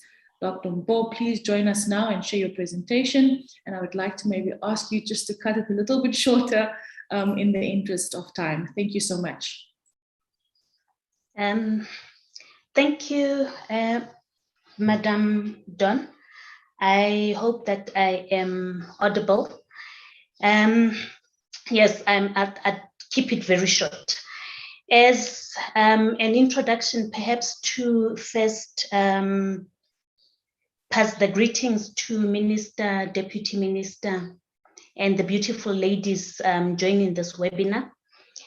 And I think the coordinators and the program designers of this webinar should have rather made me the food security presenter, considering my surname, but I will continue with the biosecurity presentation. Just as an outline to the presentation, I'll first start by explaining what biosecurity is, what it means, and why it is important, as well as how to implement it. As you saw on the cover slide, I am going to try and simplify it. In Minister's opening remarks, she indicated that most of the information that we pass to the farmers, we pass it in an unpalatable or undigestible way. So I'm going to try and use simple English. So, what is biosecurity? There is a Sesotho South Sesotho word that comes to mind every time I talk biosecurity, and that is huboulela. In English, it means jealously guarding something that you dearly value. English doesn't say it nice as Sesotho says it, but that's basically what biosecurity entails. It's a set of preventative measures that need to be implemented to reduce introduction of diseases onto your farm, property, to your livestock. So it basically means that you need to do everything that you can in your power to reduce such introduction. And we also need to be mindful that people, animals of unknown health status, equipment, vehicles could pose a risk to introduction of diseases. Why is biosecurity important? The English say goes, prevention is better than cure, and I think we are all practicing that. Most of the diseases are very erosive, meaning that they cause deaths, either in large numbers or whatever numbers that it could be causing in your flock or in your head. But one death is one too many, considering that is literally rains that you will be flushing down the drain or you'll be digging a hole to bury. They also slow down production. If you are a wool grower, a milk producer, a beef producer, production gets severely slowed down. They also cost a lot to control. You have to buy medication, you have to make sure that the sick animals are treated. And for those chronic diseases, it becomes even more difficult and more costly to control and try to eradicate. And they also cost accesses to markets, be it local domestic markets or international markets where we aim to export. Once you start farming with a disease, your ability to access any market becomes limited. Some of these diseases are also zoonotic. They affect people and they cause varying degrees of infection or disease to people. So one of the reasons why we need to control them. So how do we implement biosecurity in our day-to-day use or day-to-day living? We have in the last, it's probably 510 days now, been in lockdown. And there has been lessons that I hope we have all learned from COVID, its prevention and its control. And I've put a disclaimer there deliberately because the one interview that I did at some point back, somebody loved to say her animal health is getting insight from COVID control. That's actually not the case. We've been doing these things for the longest of times. But what I'm going to do now is to translate what has probably been said in difficult English, in English that we hear almost on a daily basis. We hear of things like non-pharmaceutical interventions. And those are interventions that outside of medicines, vaccines, can be implemented by us to reduce the spread of any infection. We talk about hand washing and sanitization. We talk about social distancing. We talk about limiting gatherings and numbers at gatherings and self-isolation. I will go into details now individually with these non-pharmaceutical interventions. Just as a start, washing hands and sanitizing. With regards to COVID, the main aim is that you physically remove the virus from your hands and you apply hand sanitizer to prevent introducing or infecting yourself with the virus or bringing the virus home from the shops, for example, if you have been to the shops. So now let's translate that to animals and the farm. So what we need to then do is to prevent introduction of pathogens from other animals, be it your other farm or be it your friend's farm, to your own animals. So you need to make sure that whatever equipment that you use, be it your hands, be it your nasal tongs, your wheelbarrows, they are cleaned every time you move between different camps, between different animal groups. Make sure that when people come and visit you, they don't go and say, oh, your pigs look very nice. especially if they have pigs of their own, without having gone through a protocol, at least of washing their hands and changing their shoes, because they could be transmitting material in their shoe soles that could bring in infection. Make sure that any equipment or vehicles coming to the farm are cleaned and disinfected, especially feed trucks that move from farm to farm transporting feed. And we as vets and other para-veterinary professions that attend to your farm could also be these mechanical transmitters of disease. So just because somebody comes in wearing a stethoscope and a white suit, a white coat, calling themselves a professional, doesn't mean that they are absolutely safe from bringing infection. So you need to also be careful when allowing technical people onto the farm, that they do not bring infection from the previous farm that they may have visited. And as Don said, there's a number of outbreaks in different provinces. You'd find that I was attending to a farm that has avian influenza infection and quickly have to rush to the next farm to investigate and forget to do the necessary washing hands and sanitizing, as the title of the slide says. And then that way I introduce avian influenza onto your farm. Then the other non-pharmaceutical intervention is social distancing. With regards to COVID, the whole aim is to avoid mixing of people of different infection levels, be it known or unknown. So when we translate that to animals, we need to make sure that we confine our animals. Difficult as that could be, especially in rural communities, we need to make sure that at least you crawl your animals, particularly at night. If you can afford to do it during the day, even better.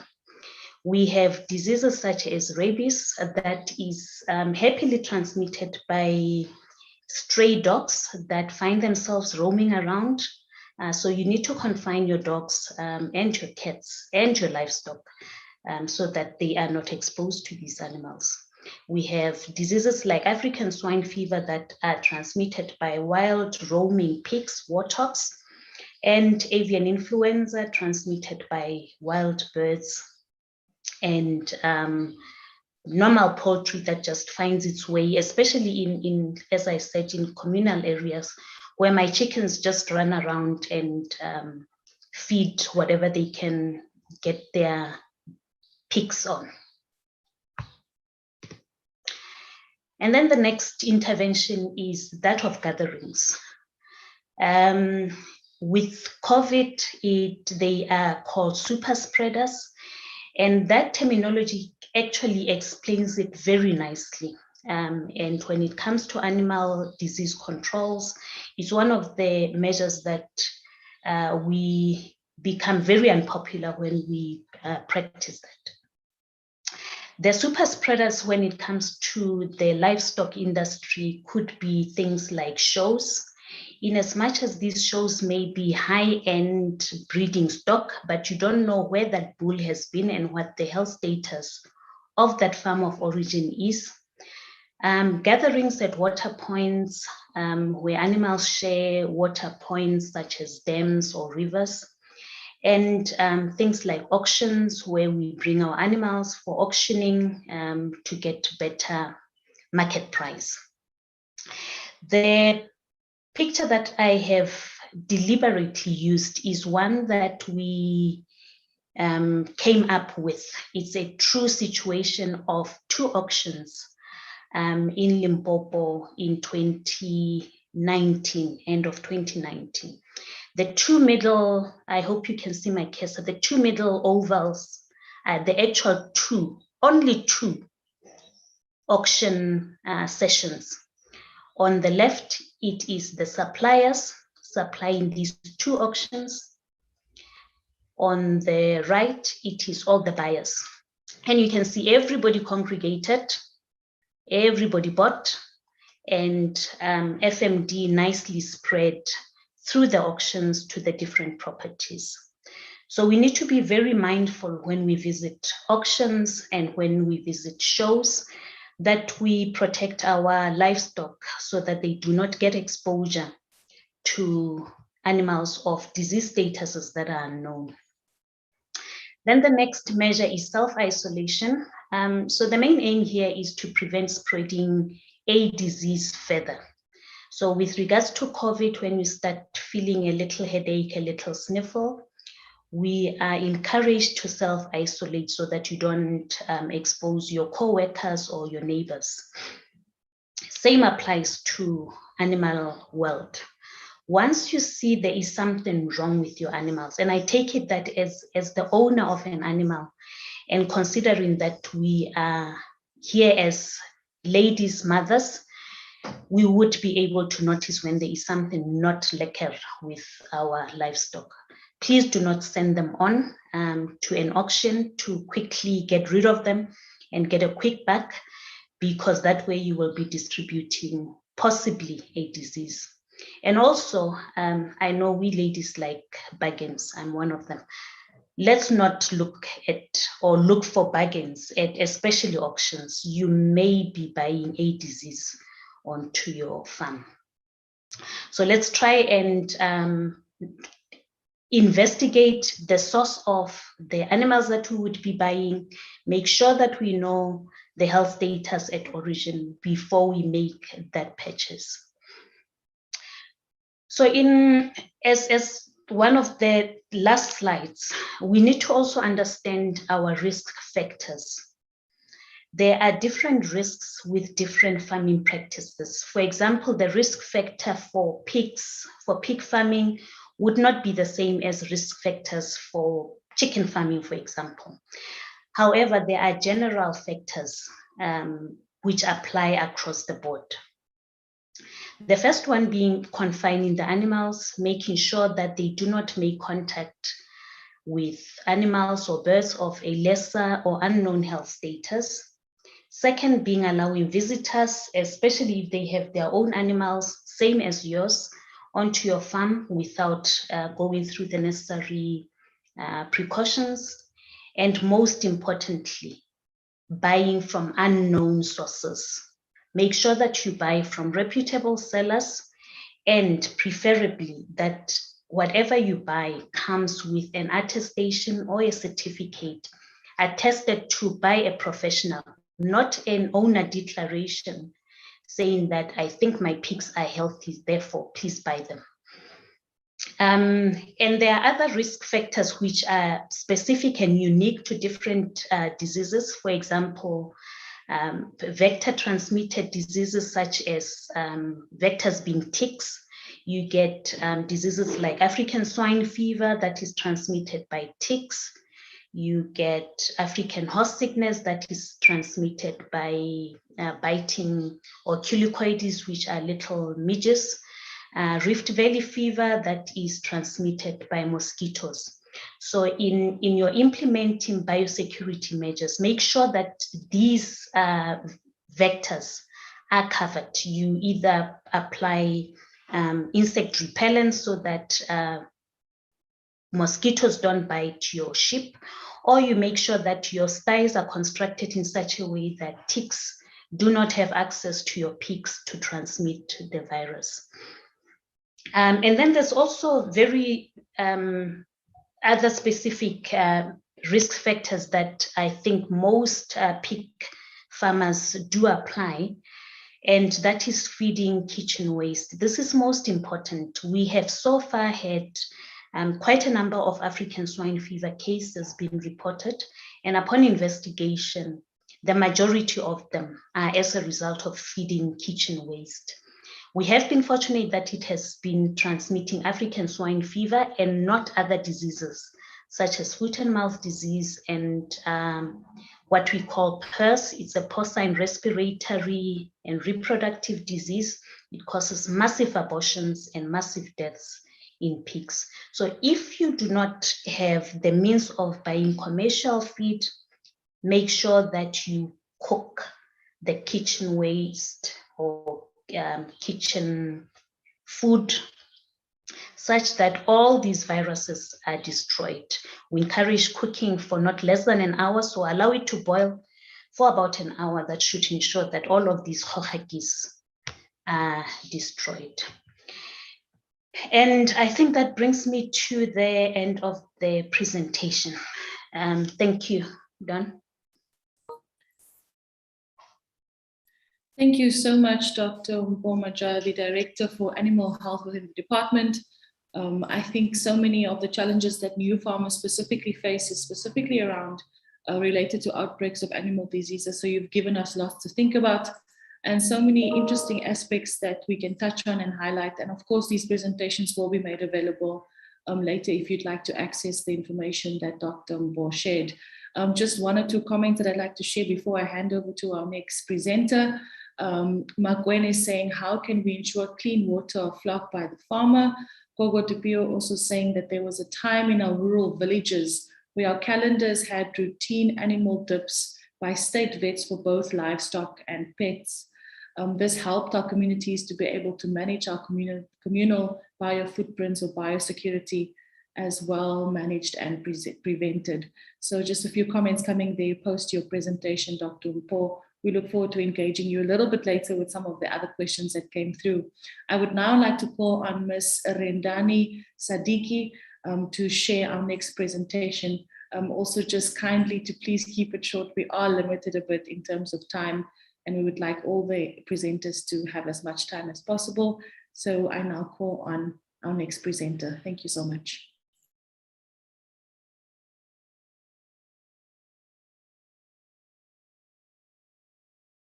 Also, I think there is a possibility for you to switch on your cameras. We'd like to see your beautiful faces. We are celebrating women.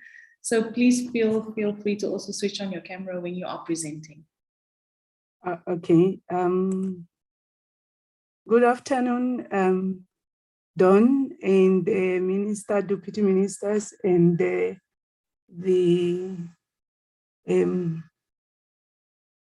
collective that is here. My name is Rendani Sadiki, the CFO of the Department of Agriculture, Land Reform and Rural Development. I will be talking to you on matters of procurement, the set-asides for women.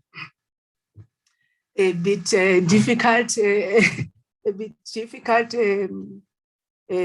topic to talk about, given the challenges that we are having around the legislation on this part, although we have quite a number of announcements that have been made on us taking care of women when we do the procurement for the public sector. So to start, I just wanted to speak on the statistics. The statistics in 2020 indicated that of approximately 59.3 million of South Africans, we've got women constituting about 30 million.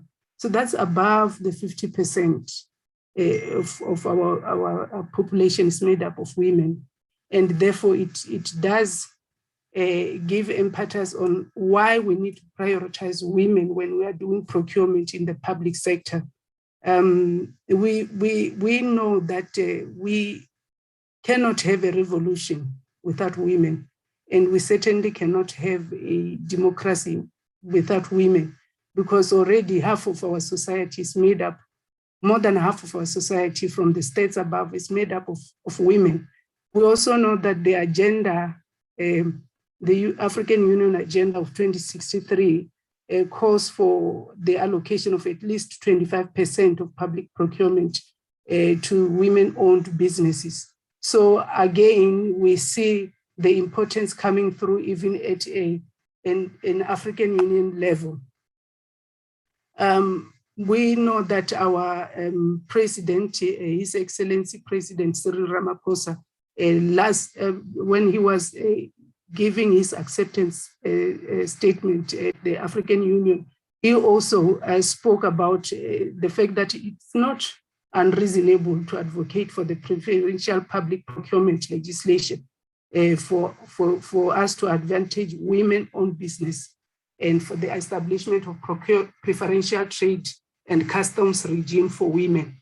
So again, we're seeing it coming through from the highest level of leadership in the country, that we need to enforce the procurement, preferential procurement for women at that level. And again, last year, I looked at his speech when he was talking last year on the 9th of August. He again announced that from now, we, as part of government commitment to gender equality, they will be expanding access of women to economic opportunity by setting aside at least 40% of public procurement for women-owned business. And we are expected to, we were then expected to come up, to start to monitor and report on how many women have participated in each public procurement process. For that, we were given 12 months, which means today our 12 month has expired. But I'll speak to that as we go forward. We had the PPFA Act that had an amendment regarding the 30% set aside on the pre-qualification criteria when we adjudicating on bids or public procurement. We were allowed to set aside as a pre-qualification criteria and say we can allocate 30% in terms of points when we're adjudicating to at least companies that are more than 51% and more to Black women, or businesses that are owned by Black women or by youth or people living in rural areas, or cooperatives, or by Black military veterans. But this part of the amendment was challenged in court, and the ruling was that the amendment was unconstitutional. So we had a setback there. Because now the only legislation that could help us to try and set aside certain work for women-owned businesses has now been declared unconstitutional. And Treasury was then ordered to amend the act and make sure that it becomes constitutional. What then Treasury did was to write to us that in the 12 months that they were given through the order, we can continue to use the PPFA amended act to enforce the 30% set aside.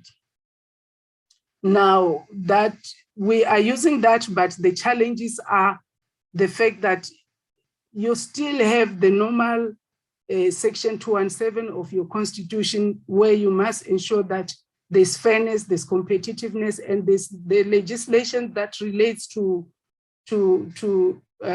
compliance is still as is. So when we do adjudication and we evaluate these things, the company that comes first still gets to be awarded the bid. We are, of course, looking forward to the amendment, but there are issues that we still feel needs to be attended to, because as part of the conditions of subcontracting or the 30% set aside, you need to inform bidders where they will find relevant companies who will be qualifying for subcontracting. So there's a whole lot of issues that still need to be resolved with regards to this. And of course, we are looking forward to the finalization of the public procurement bill, because at least it's more stricter on issues of ensuring there is the leveraging of the procurement to advance economic opportunities for previously disadvantaged people, especially women, youth, and people with disability. So at least if the Public Procurement Act or bill comes into force as a legislation, and we have this directly sitting there, it should be able to assist us, because they are saying the minister will be required to prescribe a framework for preferential treatment for certain categories, and that includes women. In the previous reporting cycle, it cycles. I think I took from 2019, 2020, 2020, 2021.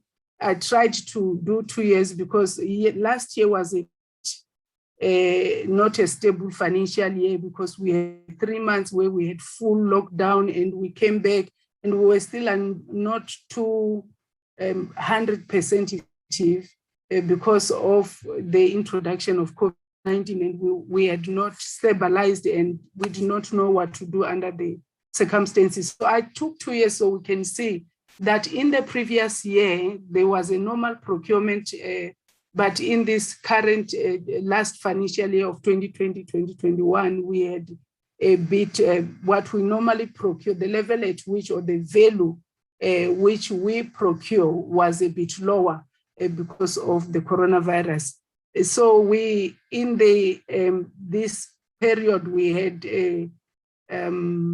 I will still speak to the statistics. We did not reach the 40% that we were expected to reach, and for the various reasons that I've spoken about, the PPPFA, the fact that we currently do not have a legislation that says set aside the 40%. So although you have an announcement, it's not backed up by legislation. And when you are therefore applying the current legislation that is there, you do not, you cannot achieve the compliance that is required, and these things are audited. So you are in between a hard rock and a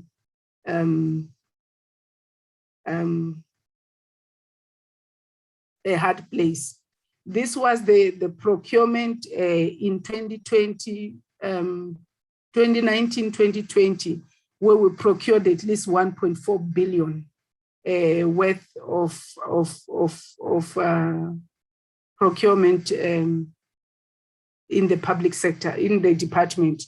And the skewedness is that in 2019, 2020, we were still 2 different departments, and now we have merged into 1 department. I think I didn't save properly, but and then in 2019, 2020, this is how it was made up of. We had 1 billion total value of 1 billion, and you can see the total awards were 111, and 25% went to women, and 75% went to, my presentation is gone.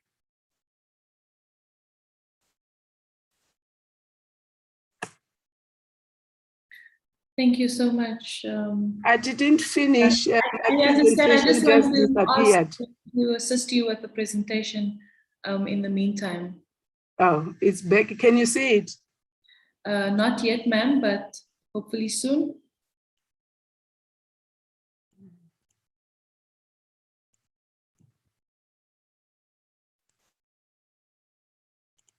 Can you see it now?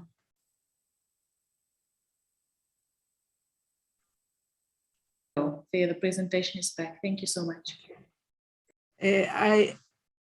Okay. We had 75% was awarded to men, and there is the skewedness I was talking about. Sorry for the heading. This is 2019-2020, which was a full operational year where we were operating, and therefore the non-compliance came in even when we were at 25% of the 1 billion total value. Only a certain amount went to women, which is non-compliance. In terms of value, it was 632 million, which is 58%. And in terms of males, they got 434 million, which is 42%. But when we go back to the awards themselves, the number of tenders, it was 25% to women and 75% to men. So I did not know how to make it. Perhaps if we look at value-wise, women got more money, but if we go to the number-wise, men got more tenders than women.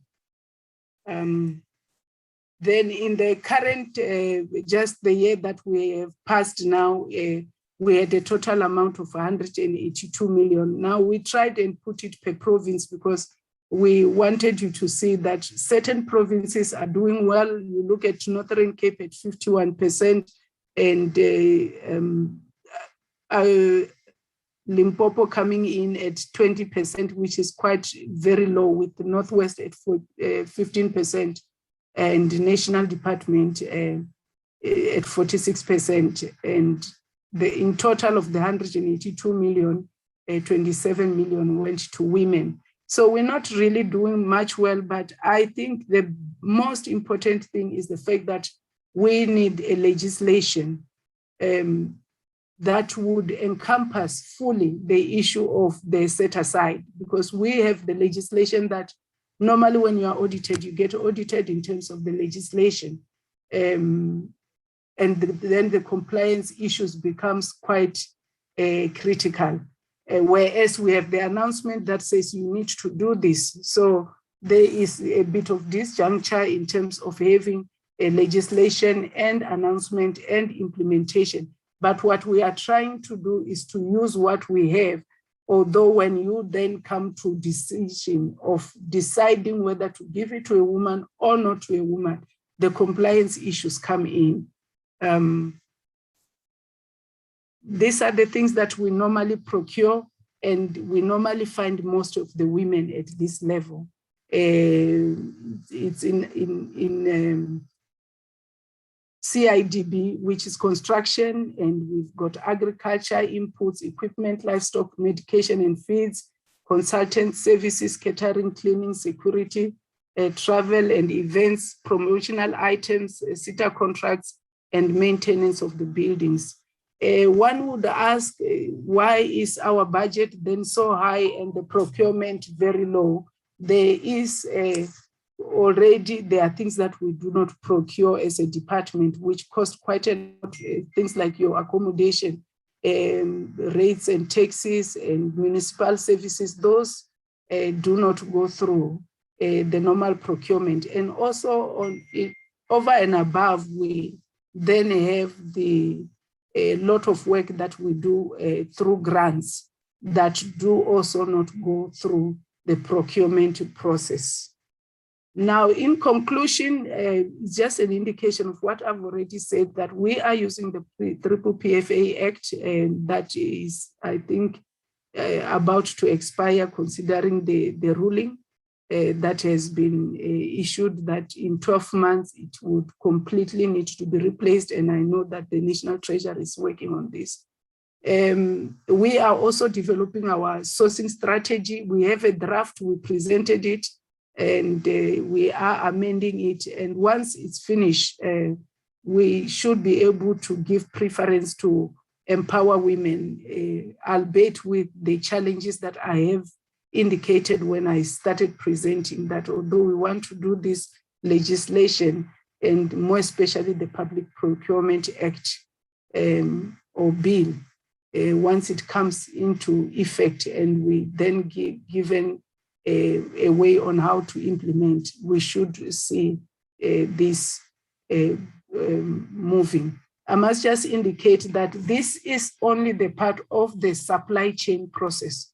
We have the work that is done by other core businesses that we did not include here, where we also prioritize women. One would be the PESI, the Presidential Employment Stimulus Package, that we have just allocated. I think, if not mistaken, it's over 60% went to women, even in value and in number. So all other programs of the department does prioritize women.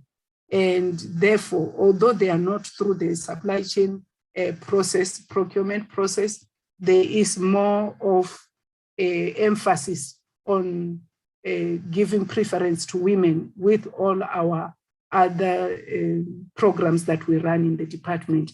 Thank you.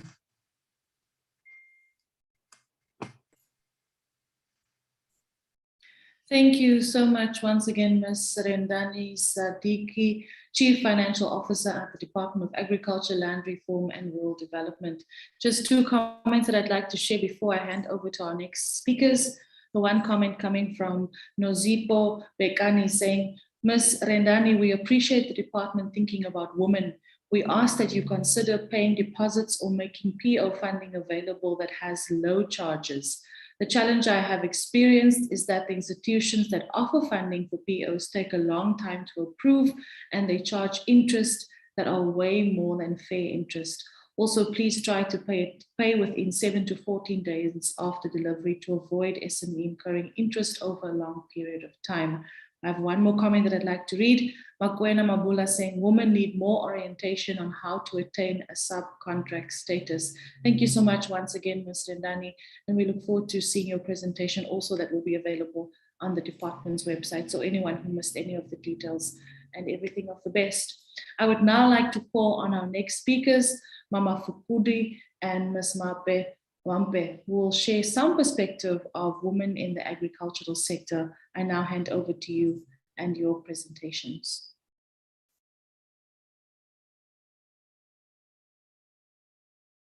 Ms. Rendani, can we ask that you stop sharing your screen so we can make room available for our other speakers?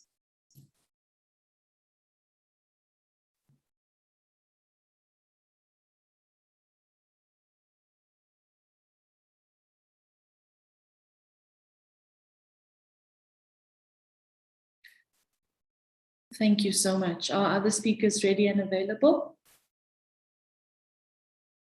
I think you are muted. Always so tricky with the Zoom and technology. You have to unmute your mic, ma'am. All right. Okay. There we go. Perfect. Okay. Yes. Oh, I was waiting for a long time. Good day, all beautiful women in agriculture. I'm Mampi Mereki from Temareta Piggery Project, Lansie Kwichat Farm in Niger. I have 18 years of farming in all aspects. I am a woman of integrity, a hungry to feed nation. I have only 3 things for our agriculture to help us as a woman and a young woman whom we busy developing. The youth is struggling to have farms, neither plots, as we have 138 plots that are not utilized in Gauteng under public works. Are you still hearing me? Hello? Do you hear me? Yes, ma'am, we can still hear you very clearly and you look so beautiful. Thank you so much. Thank you. Please, Minister, help those young women. They are fully skilled. The size one fits all will never help us grow the economy of this country. Neither to be commercials, we need proper help so as to help other small farmers. Markets are galore, but no production. Women tilled the soil, not the nails. So we need your intervention urgently. We have an organization of women in agriculture that need your intervention as our mother. We are, as our mother, we are where we are today because of exchanging and sharing information with other women. Please intervene. Malcolm X says, when you build a woman, you build a nation. Okay, to my beautiful, beautiful agricultural women, I've got an advice for you. I think I will be very, very short, very short. My advice for the women so that we can be strong and invited other women, because if you are working, other women, they will see you, and then they will be maybe, they will have a passion maybe to follow you in agriculture. Women, if you want to be successful in farming, please follow this. It's a 4 principle of farming. Be on time. Whatever you are doing, be on time. Farm on the standard and smart. Follow all farming protocols without waste, and farm with love and joy. Wathinta abafazi, wathinta imbokodo. Oh, thank you so much. I think it's my short story. Thank you so much for sharing your story, Mama. You radiate so much beauty, and we are honored to have you on this call and sharing your journey in the agricultural sector. Thank you so much for joining us today. I now would like to call on Mama Fukudi. Is she available to speak? Can you turn your camera on and mic on, and we will now give over to you.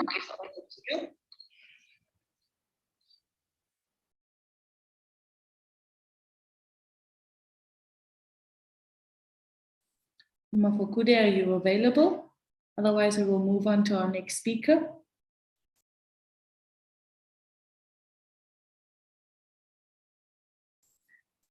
Okay, I think in the interest of time, I would now like to call on our next speaker.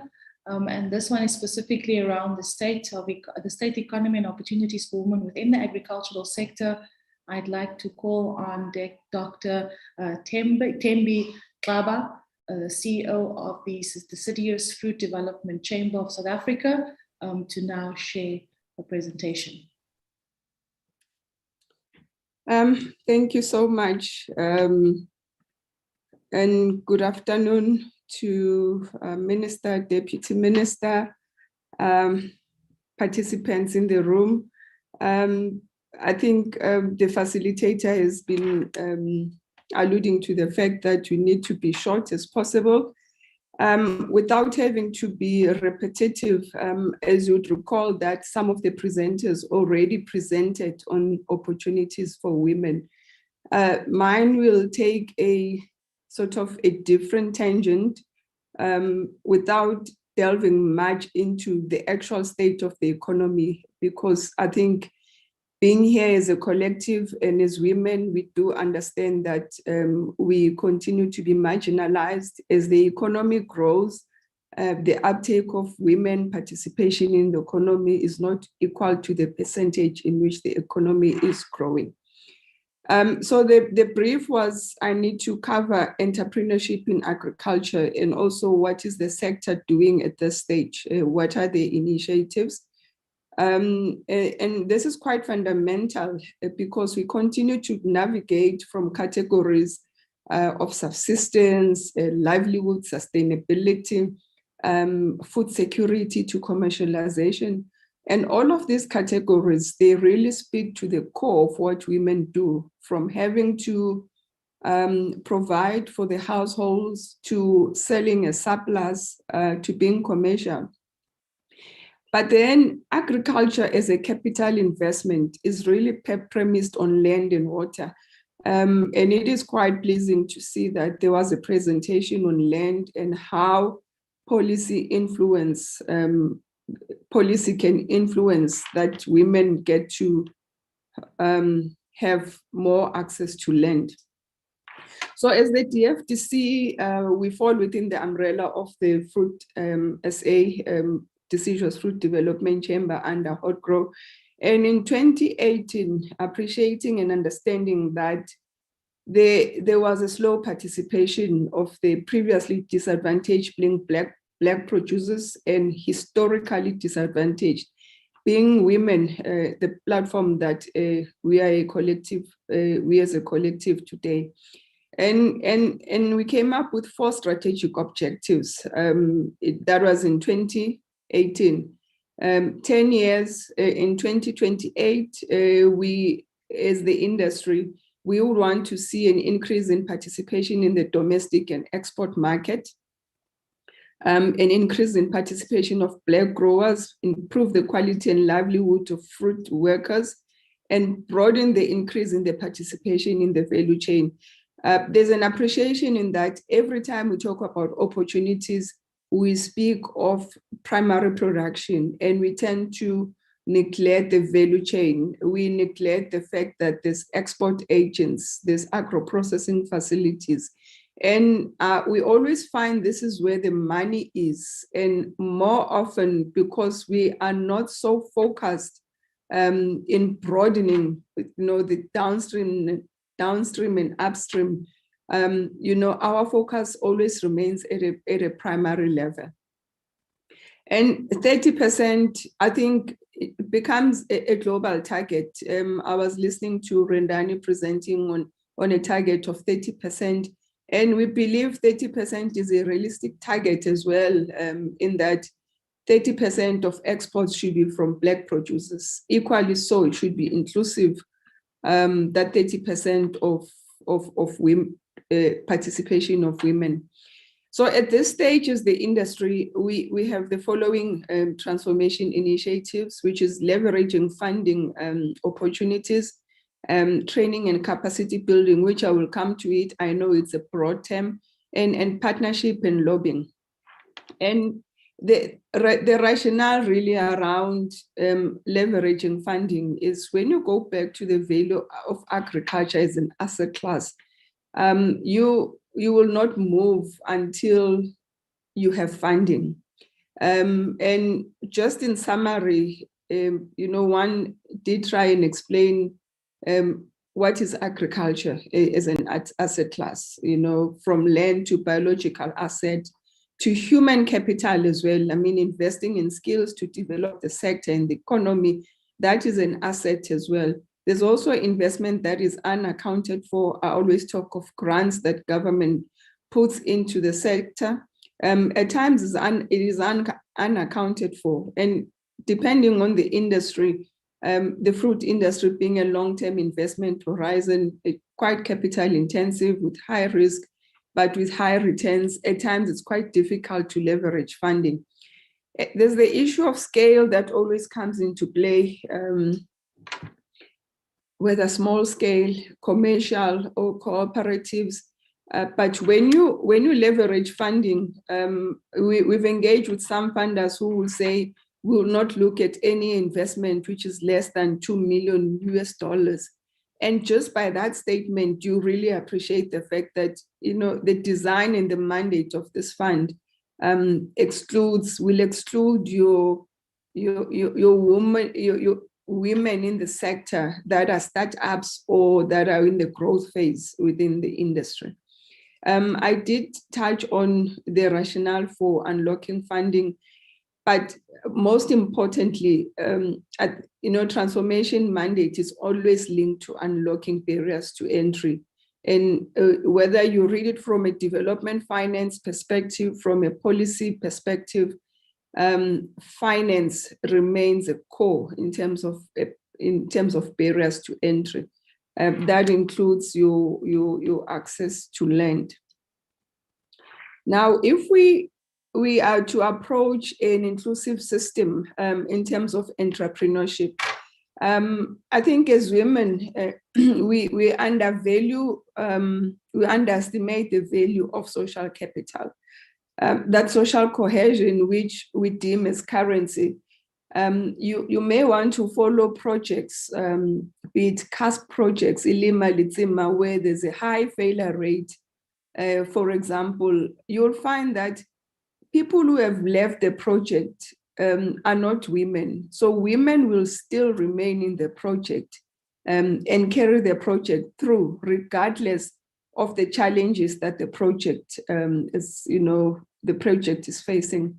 So the resilience, it's quite inherent in women when they approach businesses. I think from household to businesses, that attribute, we cannot put it in value in terms of currency, but it really comes out when you look at projects that are sustainable. And in essence, it reduces disparities in wealth and income, and people engage in common enterprise, whether be it a cooperative, a joint venture. And you'll find that women who are individual farmers on their own, they have that social cohesion value in that they will also uplift other women. And here we're saying it's an inclusive system because it then taps into the inclusive economy, although you can't put a rand value on it, but it does, I call it an aggregator, an accelerator, in terms of realizing, the power of women in entrepreneurship. Then there's the issue of human capital. And at this stage, within the Commodity Association, we have diverted our training solely to focus on enterprise development. We appreciate the work that government is doing. We did not want to repeat the same training. So our training at this stage is focused on governance, the role of directors, trusts. You go to some equity schemes and you realize people are disempowered.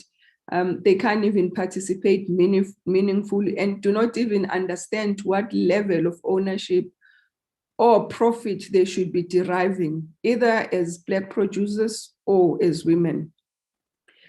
We've accelerated training on tax compliance, training on labor legislation, but governance as a whole. The rationale here is to say, we want to be entrepreneurs. And in us being entrepreneurs, we need to think business sense. We need to be thinking profit making. And all of that comes with being skilled in approaching a project, whether it's grant funded, whether there's blended finance, is approaching a project as a business. And the financing mechanism as well, the support that we're currently providing within the industry is that of a business development support, market access, and finance readiness. So in terms of assisting producers and women to package funding applications, to speak to funders, to speak to banks, this is one of the product offerings that we have. And of course, patient capital as well is embedded in our value proposition when we approach funders. So in summary, this slide is trying to crystallize what you call an inclusive system approach in terms of entrepreneurship and opportunities that one can speak of within the industry. As I said, Dawn, I've tried to limit the presentation, otherwise I would have been repetitive. But in conclusion, crystallizing opportunities has a gray area, although one appreciates that with COVID-19, it has been quite an investment-shy environment, but more appetite is now on impact investment and diversity. And this is where women can now play in the space, because when you look at the funding mandate for impact investors and embedded in it is diversity, one overemphasizes the fact that this is where we need to raise our hands. The structural exclusions, which is asset base that will be talking to land, water, indeed inhibits women from participating in the mainstream economy. However, in our conclusion, we continue to remind the sector to push back. 30% remains a goal. We will be judged 10 years later to realize that, for example, I'm in an economy industry that commands 14 billion in economy. And for me to say at times I'm quite embarrassed if you were to ask me how many % of that goes towards women or is owned by women. It's quite nominal. And as the industry, we've appreciated and understand that dilemma or that shortfall, and we are currently working on it. Once again, women can capitalize on social cohesion as a currency. Capacity building will require a strengthened enterprise focus. So we as women, we also need to take the financial risk with the objective of earning profit.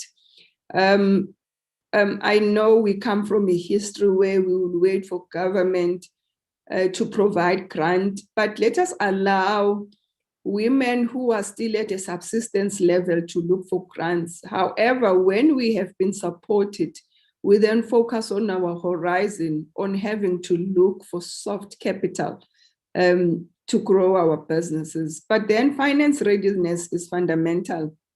So we cannot continue to shy away from funders as opposed to government grant dependence.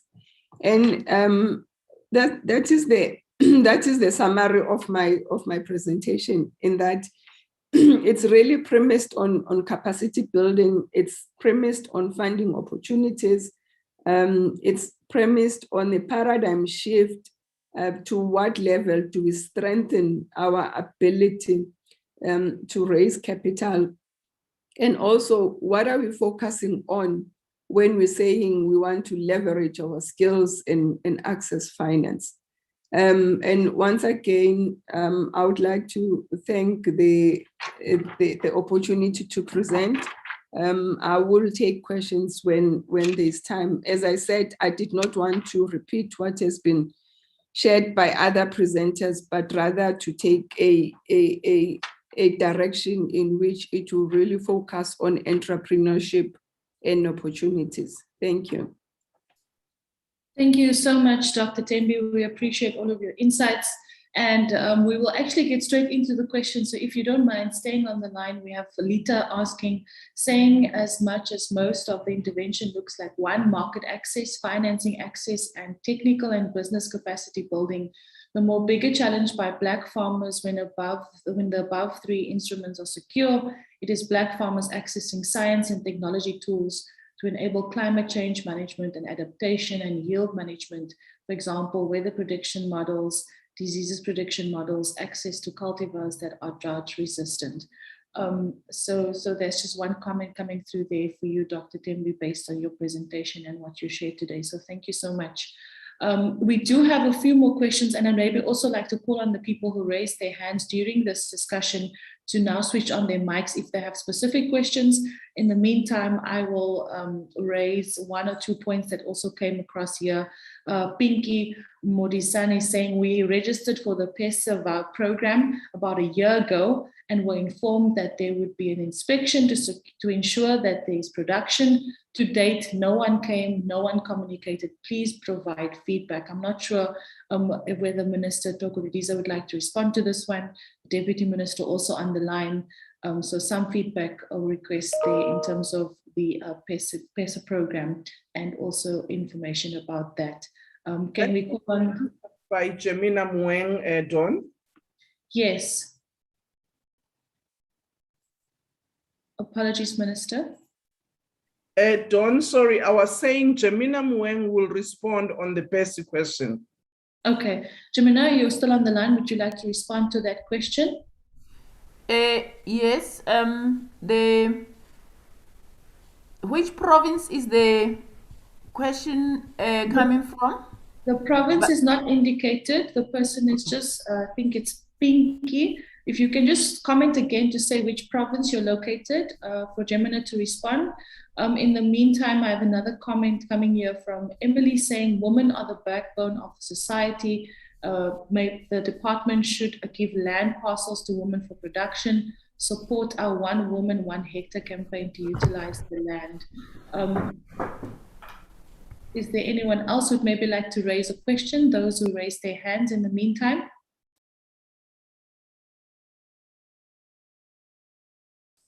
Okay, I'll go to the other questions in the chat group so that we can see how they could maybe be responded by the participants that are here.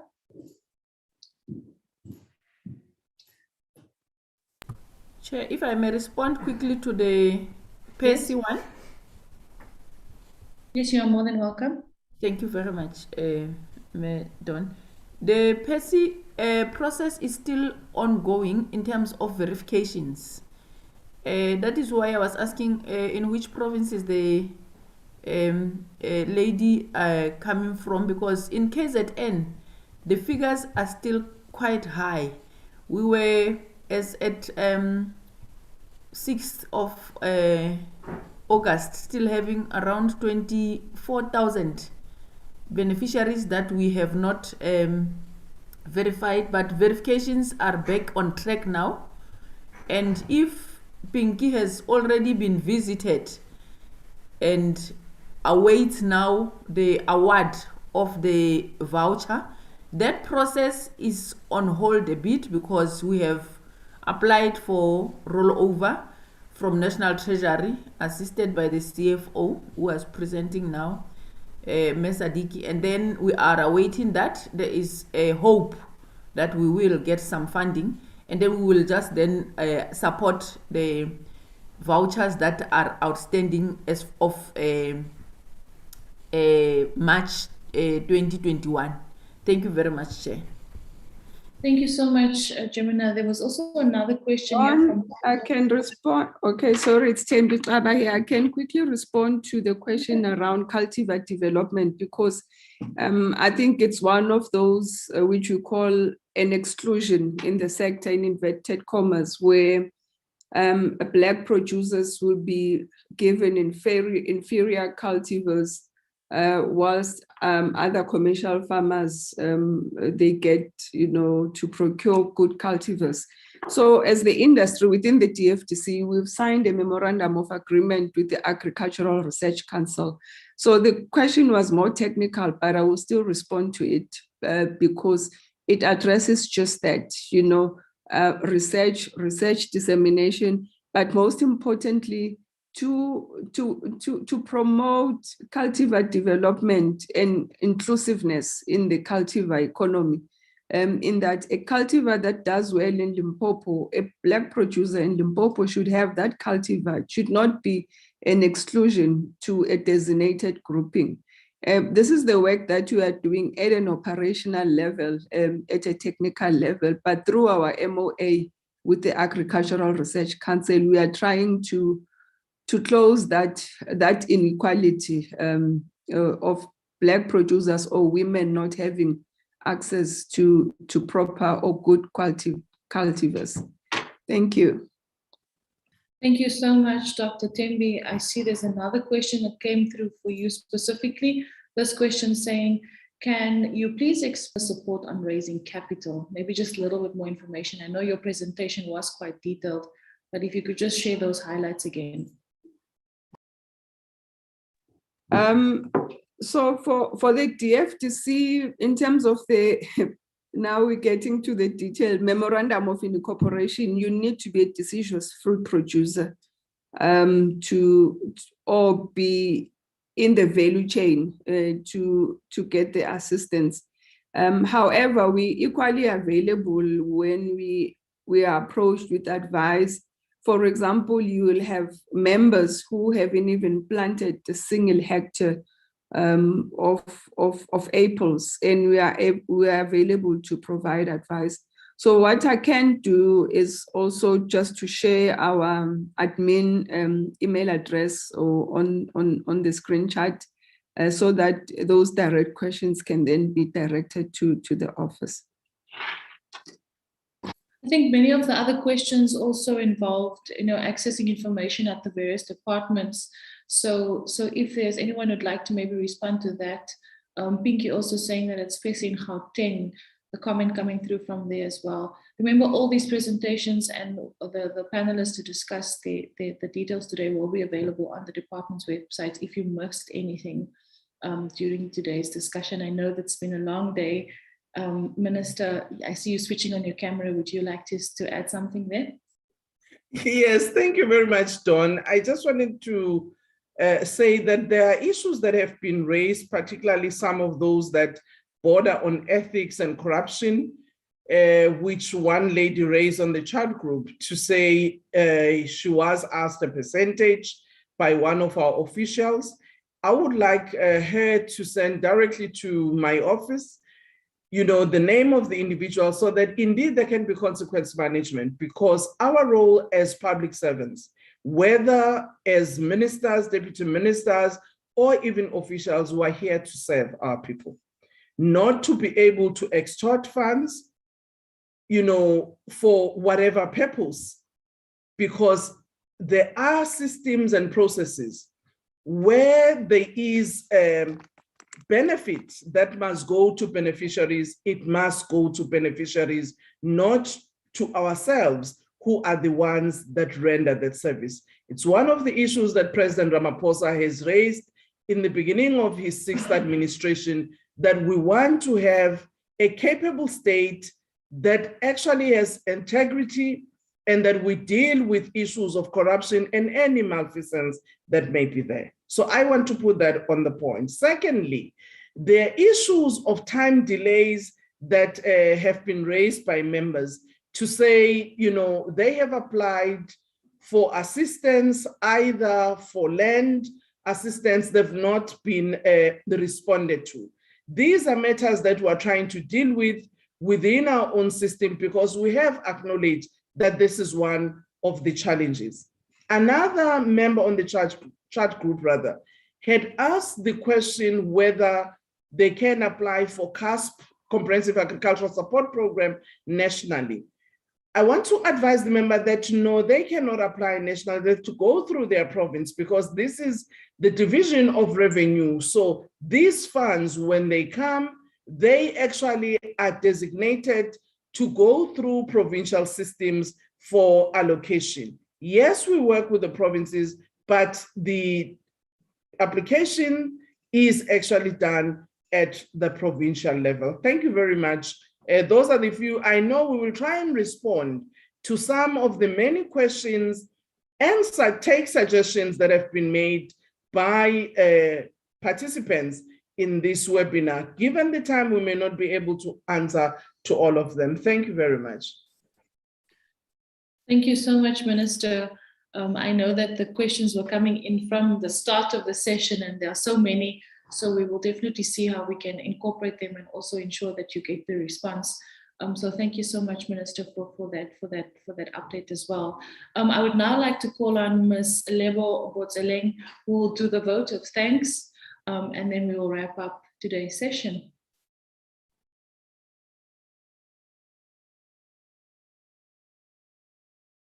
Lebo, are you available? If you could just switch on your mic and camera for the vote of thanks.